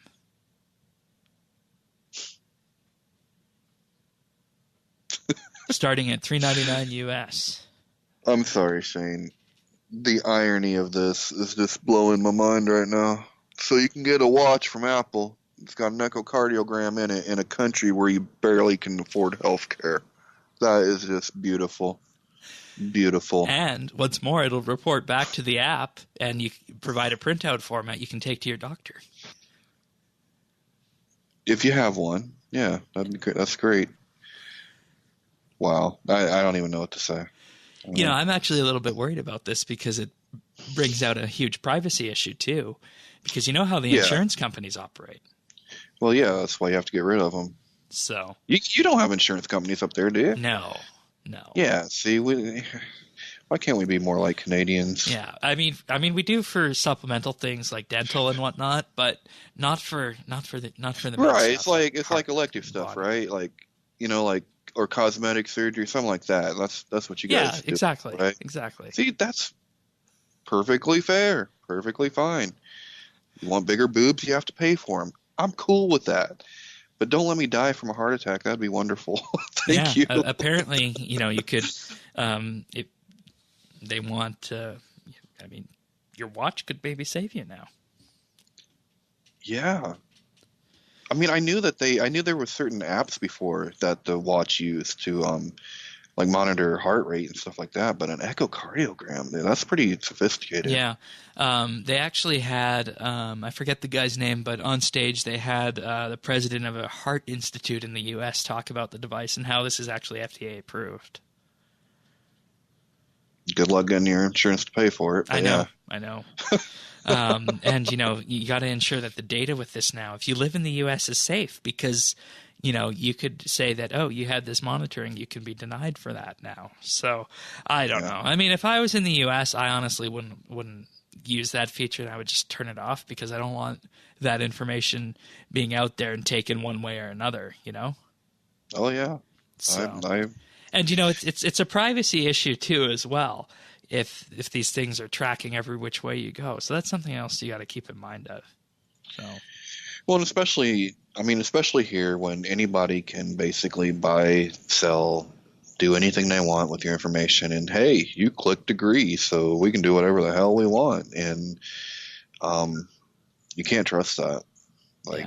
I wouldn't trust that because eventually it's going to get around to people you don't want it to get around to. Yeah, I agree.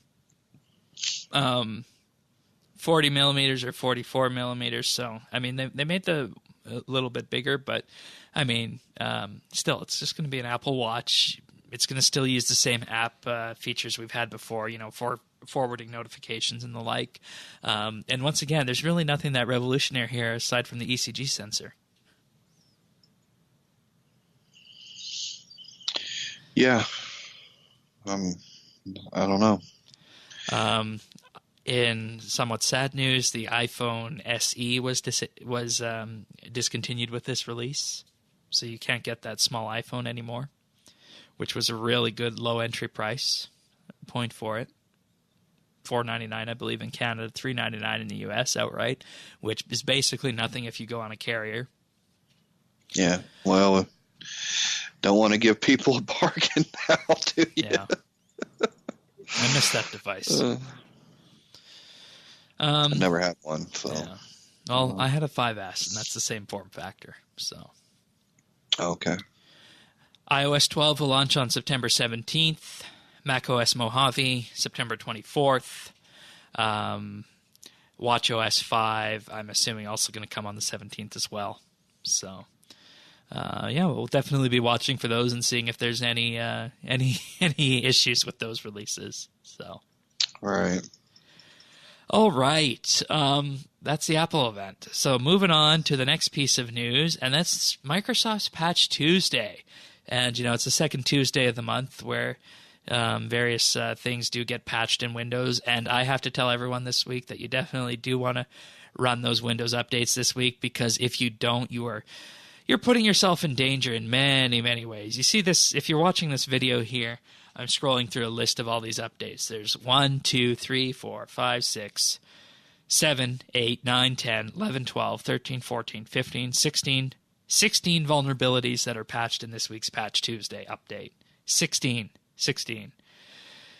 So yeah, you definitely want to run those Windows updates, and perhaps one of the biggest ones that I can highlight to people on the internet is a Windows remote code vulnerability, which basically would allow an attacker who is not at your system to gain control of your Windows operating system, and this affects all Windows versions from Windows 10 and Windows Server, and basically would allow them to create a malicious image file that would execute code when opened. Oh, jeez. Yeah, and we haven't really seen malicious image files since the days of Windows XP. Yeah, I was gonna say it's been a while. That used to be the whole email thing, right? Yes, you get a don't open the attachment, right? Or you get a maliciously formed email, and it would just take over because it would download that image right away. So it's definitely something that hasn't been on our mind, but it's here as well. There's also ones with malicious fonts. So, this is just a good reminder to everyone that you want to keep your Windows up to date and run your operating system updates this week if you're going to run them at all. And you should definitely run them every month, but definitely get those out of the way right now, sooner rather than later. Because if these start being executed on the internet, that would be very, very bad. And same thing also for your web browsers. If you're using Chrome, using Firefox, make sure they're set to auto-update and install those updates as soon as they arrive, because you're likely to see an image on the web, so that's going to be the first point of entry for these.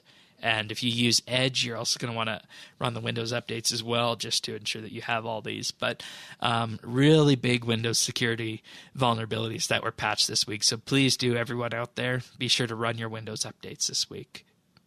Yeah. I know I saw mine running when I went to shut the computer down the other day. So run the Windows updates.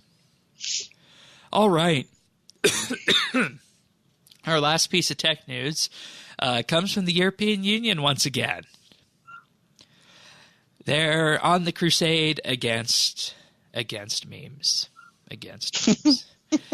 But the first one, I know the meme one is funny, but the first one is what they're calling the link tax, and this is basically designed to allow publishers to require large sites to pay them for a fee, so think Reddit, Dig, in order to link to them. So The Guardian or New York Times, if they were operating in the EU with this law, would essentially be able to say that if a link comes in from Reddit, Dig, or Google News, they would be allowed to ask for a portion of the pie, the revenue that's generated from that.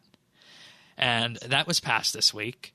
So that's going to be interesting to see how all these companies react to it, because when was the last time we heard of revenue sharing on web online? Never.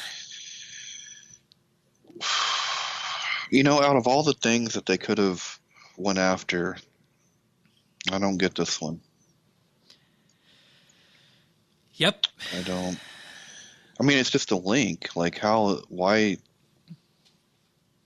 What did that other company do for any of that? This is basically a shot at Google and all those other large news websites that, link to New York Times and whatnot, but they take the ad revenue because they, showcase a large portion of the story there.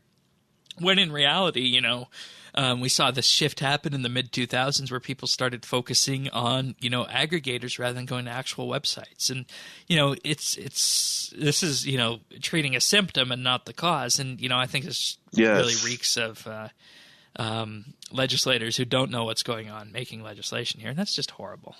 So. Yeah, well, and I'm sure they have been, well, it's the EU, so it's not like here where you can just give as much money as you want. But I mean, it seems like it would benefit those particular news agencies, and what they really should be doing is looking at antitrust. Isn't that the elephant in the room? That's what it really is about. Apparently, Wikipedia is going to have an exemption on this because Wikipedia founder Jimmy Wales had a case of strong opposition against this, and that's, of course, because Wikipedia is crowdfunded. So, the second law basically is the meme ban, and basically this is described as an upload filter, a requirement for major websites and social networks to create a database of copyrighted content against which any new upload of text, videos, and images would be checked. That's just bullshit. I'm sorry, that's bullshit. I don't agree with it at all. I mean, you're not going to stop this. You're going to be playing whack-a-mole if you do this. And this is just like when piracy first came around and people started sharing videos and MP3s and whatnot. And it finally took until you get something like Netflix or subscription-based music to finally nip it in the bud. So. Well, and it doesn't taking a picture and then adding something funny. What? I don't know. I mean, how are you making money off memes? Number one, you're not. I don't see how you're making anything. That's just something you pass around with your friends, joking around about. They said EU copyright law already has weaker exemptions for fair use and parody than its U.S. counterpart, and so the extension of these filters and simpler versions of which already exist on YouTube will serve to restrict lots of content on the internet, potentially including GIFs and memes. So basically, they're saying that, hey, we have less fair use protection than the U.S. That's why we're doing it. Here's a stock tip: if you're in Europe, invest in some VPNs. Oh yeah. Go up. Yep, VPNs are very popular. In the UK, it's not uncommon for ISPs to track lists of websites that you visit. Yeah, it's unfortunate. I mean, we're watched here, but we're watched by corporations. And many of the corporations doing the watching are put forward by the people using those social networks and whatnot. Yeah. So, I don't know. It just seems like we can't win with this. The internet is becoming less and less free every day. Yeah, well, I almost feel like that's the minute that the little guy could find a way to make a living, that's when we can't have that shit. Yeah. Just look at, YouTube demonetization and whatnot. I don't know. Yeah. No, YouTube's a perfect example. I mean, YouTube really bothers me because I watch it more than any television at all. YouTube is what I watch. But at the same time, I hate their business practices. I hate it. But that's where the content is, or that's where the content I want to see is. You know what I mean? But I wouldn't want to be a creator right now. It's really not right. But yeah, well, try combating ad block. Yeah, right. Yeah. And that's why we have the Patreon page. All right. That's it for tech news. Moving on to skill of the month. I am actually getting started with this farming skill of the month. I'm currently in 5th. I've gained 1.1 million XP. Sorensen 57 has gained 11.7. Poison Nova with 3.9. And One Stone Pone with 1.9. That shouldn't be too hard to catch up with, I don't think. 10 mil? I don't know, man. Good luck. I think you can do it, but we'll see. I chatted with Sorensen about what he was doing. He's doing one fruit tree a day, 2 wood runs, and AFKing. What's the creature people AFK with the seat aside? Aqua Knights. Aqua Knights, there we go. Damn, dude, he's going in. Really? He's doing runs and Aqua Knights? And I'm not going to do that because that's not real farming in my view. Well, good luck. I mean, that dude's a beast. So, yeah, I mean, just good luck to everybody because I'm telling you, the dude's a beast. Yeah. So, but hey, I mean, it's farming. It's been a long time since we had a farming skill of the month, and what a month to have one. I'd like to see how this would turn out a few months later when we all have stalks of beans, from the farm and whatnot. Oh, man. Yeah. Be like a slaughter fest. Well, if anyone can do it, Shane, I got faith in you. Yeah. I've already unlocked 4 or 5 pieces of the Master Farmer outfit and more on the way. Oh, nice. And, we were asked last week if it was one outfit piece or if there's multiple, but I can confirm now there are multiple. For whoever asked me that, I don't know if it was in Discord or on here, but there are multiple pieces that you do need to combine. So I did one farming run and I gained enough pieces for one outfit, which was really surprising to me. One outfit piece. Oh, wow. Yeah. So that's cool. Anyways, we're going to move on to achievements this week, and there's only one of them. I think everyone's taking a bit of a break after double XP weekend. I think so. And that's Vodka B with 120 Invention on September 9th. A longtime clan quester and really notable person in the RuneScape community. You'll know her if you've seen her. So, congratulations. All right, what do you got for pick of the week this week? This week, I'm going to indulge in a little bit of internet drama. Okay. So, as you have probably heard, Eminem dropped a surprise album last week called Kamikaze, and is a really good album. But he went after everybody, like he went after a lot of people. One of the people that he went after was Machine Gun Kelly, who has now released a diss track. Who is that? Machine Gun Kelly? Well, he is a rapper from Cleveland. So we have 2 Midwest rappers here that are going against each other. But his diss track actually was pretty decent. I mean, it's not the best song I've ever heard, but it's pretty decent. And that's my pick of the week. It's called Rap Devil. It's a play on Eminem's Rap God, and it's actually pretty good. Here's the ironic part.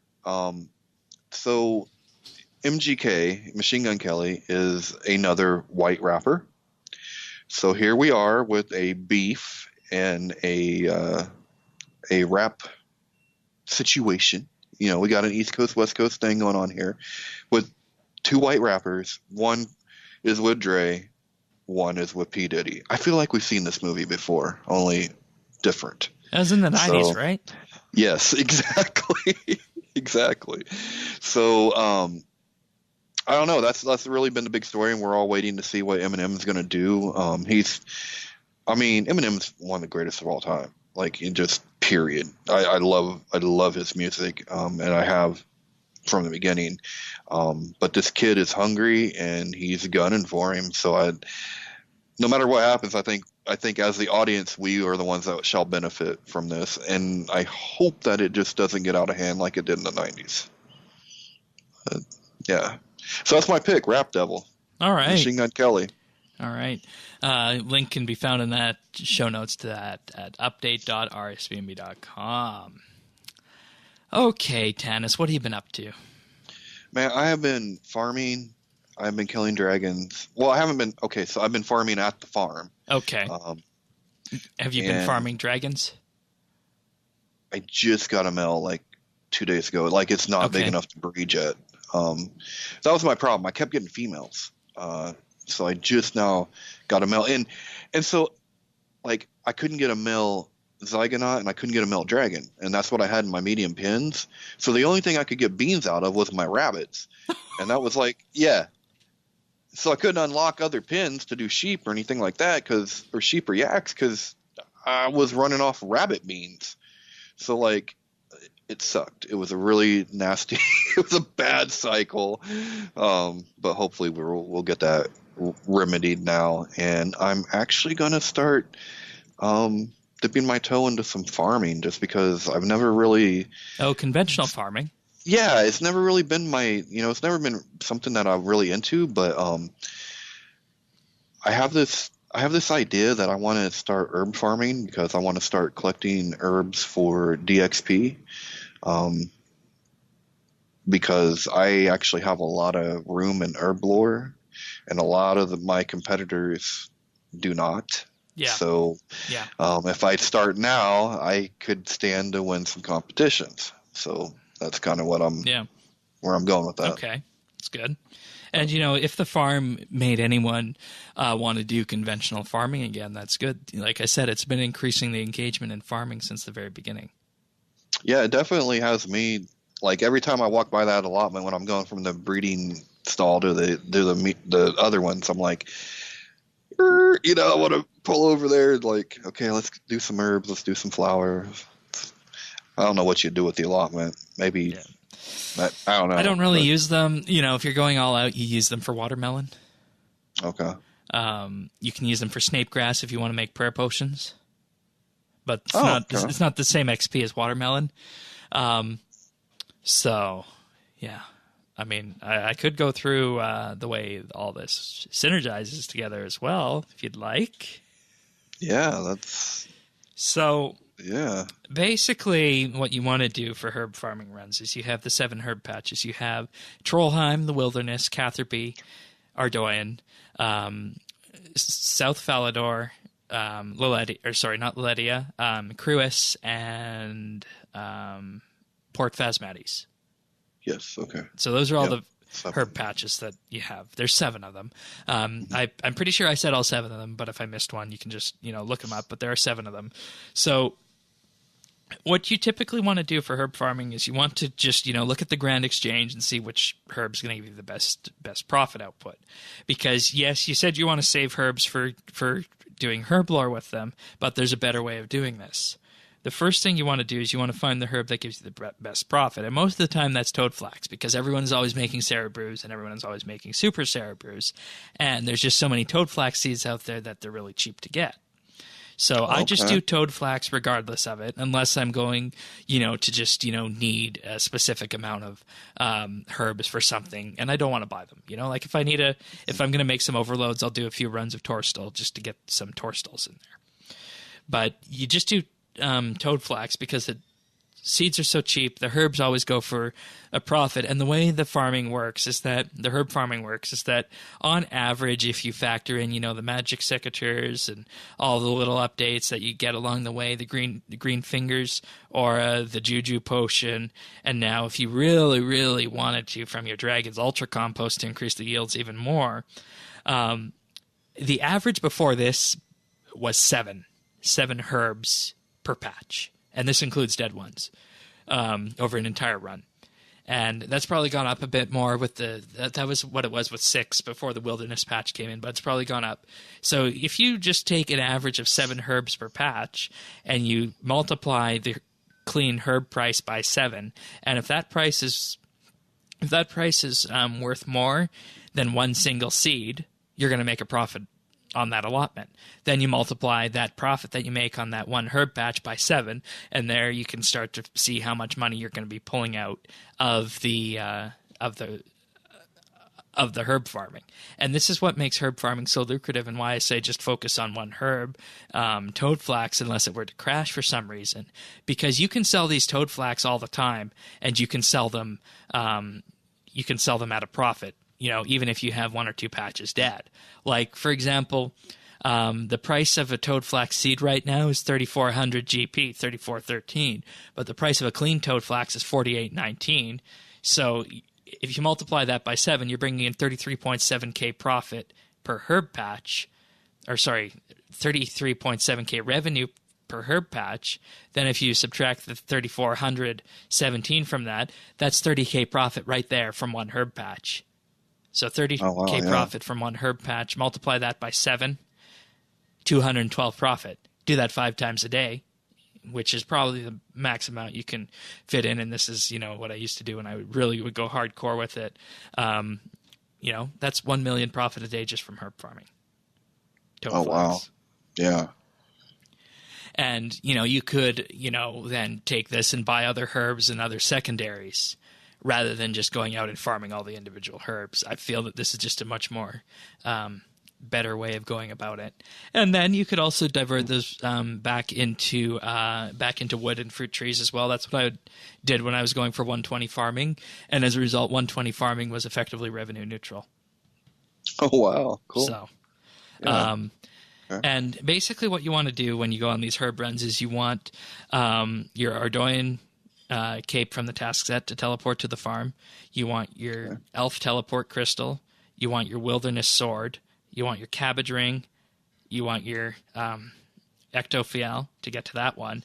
And if you have the lunar spell unlocked, you can go lunars and teleport directly to Trollheim. I don't do that. I just teleport to Trollheim, run up there, start the potion, start the aura right up at top, and then I can get back to Cruis. That's where I end normally, and finish that herb run in under 5 minutes. Is that the same as the tab, the Trollheim tab, or is that different? Yeah, that's the same as the tab. The Trollheim tab will teleport you up to the top of the mountain. Okay. All right. The exact, I don't know what the exact one is called in the lunar spell book, but that puts you right up top by the farming patch. So that one is better if you want to use lunars. You could use lunars because the way I do the Catherby one is through lodestone, so I don't use any conventional teleports in this run except for the Trollheim ones. So you could very well do this on lunars. Okay. Another thing you want to do is you definitely want to use super compost. Another reason to do it on lunars is you can use the fertile soil spell if you want. But personally, because of all the farming I've done, I had watermelons coming out of my ears, coconut shells coming out of my ears. And as we learned last week, I make all my own super compost. Yeah. Nah, that's farming. And I have in my bank, I have 4,400 empty plant pots. Because I just keep them after the run. They're kind of a count of what I did. Oh, okay. I have mine set to they just disappear when I keep them. I keep them, and I keep the buckets too because you can reuse those buckets for picking up the dragon manure and whatnot and building ultra compost. So. Oh well, maybe I should reset that then. Yeah, you definitely want to keep your buckets. You can get rid of the plant pots if you don't want them, but definitely keep the buckets. Okay. Any other questions on how that works? No, that was exactly what I wanted to know because I wasn't sure about what teleports to use and what order to go in. You definitely want the biggest things that can take it from a good run to a superb run is the Green Fingers Aura and the Juju Potion. You definitely want those two things. Okay, good deal. I would be bringing in a lot less if I didn't have either of those. And my all-time record for herbs brought in on a single run is 112. Yeah. And 112 nice. Toad Flax at the current price, 48.14, 539K from one run. Wow. Revenue. Minus 7 seeds, so 548K. So yeah, 520K, 515K profit from one run at today's value, if that were to happen today. That's pretty amazing. Yeah, and then you can just, throw them back into whatever you do. And, if you're doing wood trees, you just do 2 wood a day and, 1 fruit a day. And then I don't protect those because the protection costs are too much. I've just started using ultra compost on those. Oh, okay. Yeah. Cool. Yeah, so that's that. But as for me this week, just doing the farm stuff and whatnot, trying to get to a point where I have a new baby dragon every day and then turn them all in for beans, unlock everything. And I'm going to be going for beans for the foreseeable future because I want that Master Farmer title. Yeah, no, that'll be cool. You definitely should have it, Shane. Yeah. Yeah. And, anyone who sees me in game knows I run around with the Ultimate Quester, but I think the Master Farmer can finally displace that. As it should. But yeah, I think that's about it. I don't have anything else to say for this week's episode. Nope. Just been doing a bit of farming here and there, so that's always fun. Don't want to hit 200 mil, though. That's bad. That's bad. That would be bad. Yeah. That would be bad. So. You'd have to do it for fun. Anyways, if you guys want full show notes, you can find that at update.rsbnb.com. If you want to chat with us in-game, we're at Friends Chat Bits Bytes, and you can follow what we're doing on Twitter at RSBANDB. And if you guys are listening to this before Saturday afternoon at 6 p.m. Eastern, we are going to be venturing over to the Max Guild. I'm going to unfurl the last few flags, and I'm going to take my walk into the Max Guild and buy a Maxscape. Woo! So what time was that, Shane? 6 p.m. Eastern on Saturday what day is Saturday going to be? Saturday the 15th. Okay, so right after our town hall. Yeah, Patreon town hall is happening that day too if you happen to be a Patreon subscriber and you're listening on Friday, but I've already posted that in places for the patrons to see where they can do that. Great. So. Good deal. I believe that's it. So with that being said, we'll see you next week for another episode of RSBANDB Update. Take care.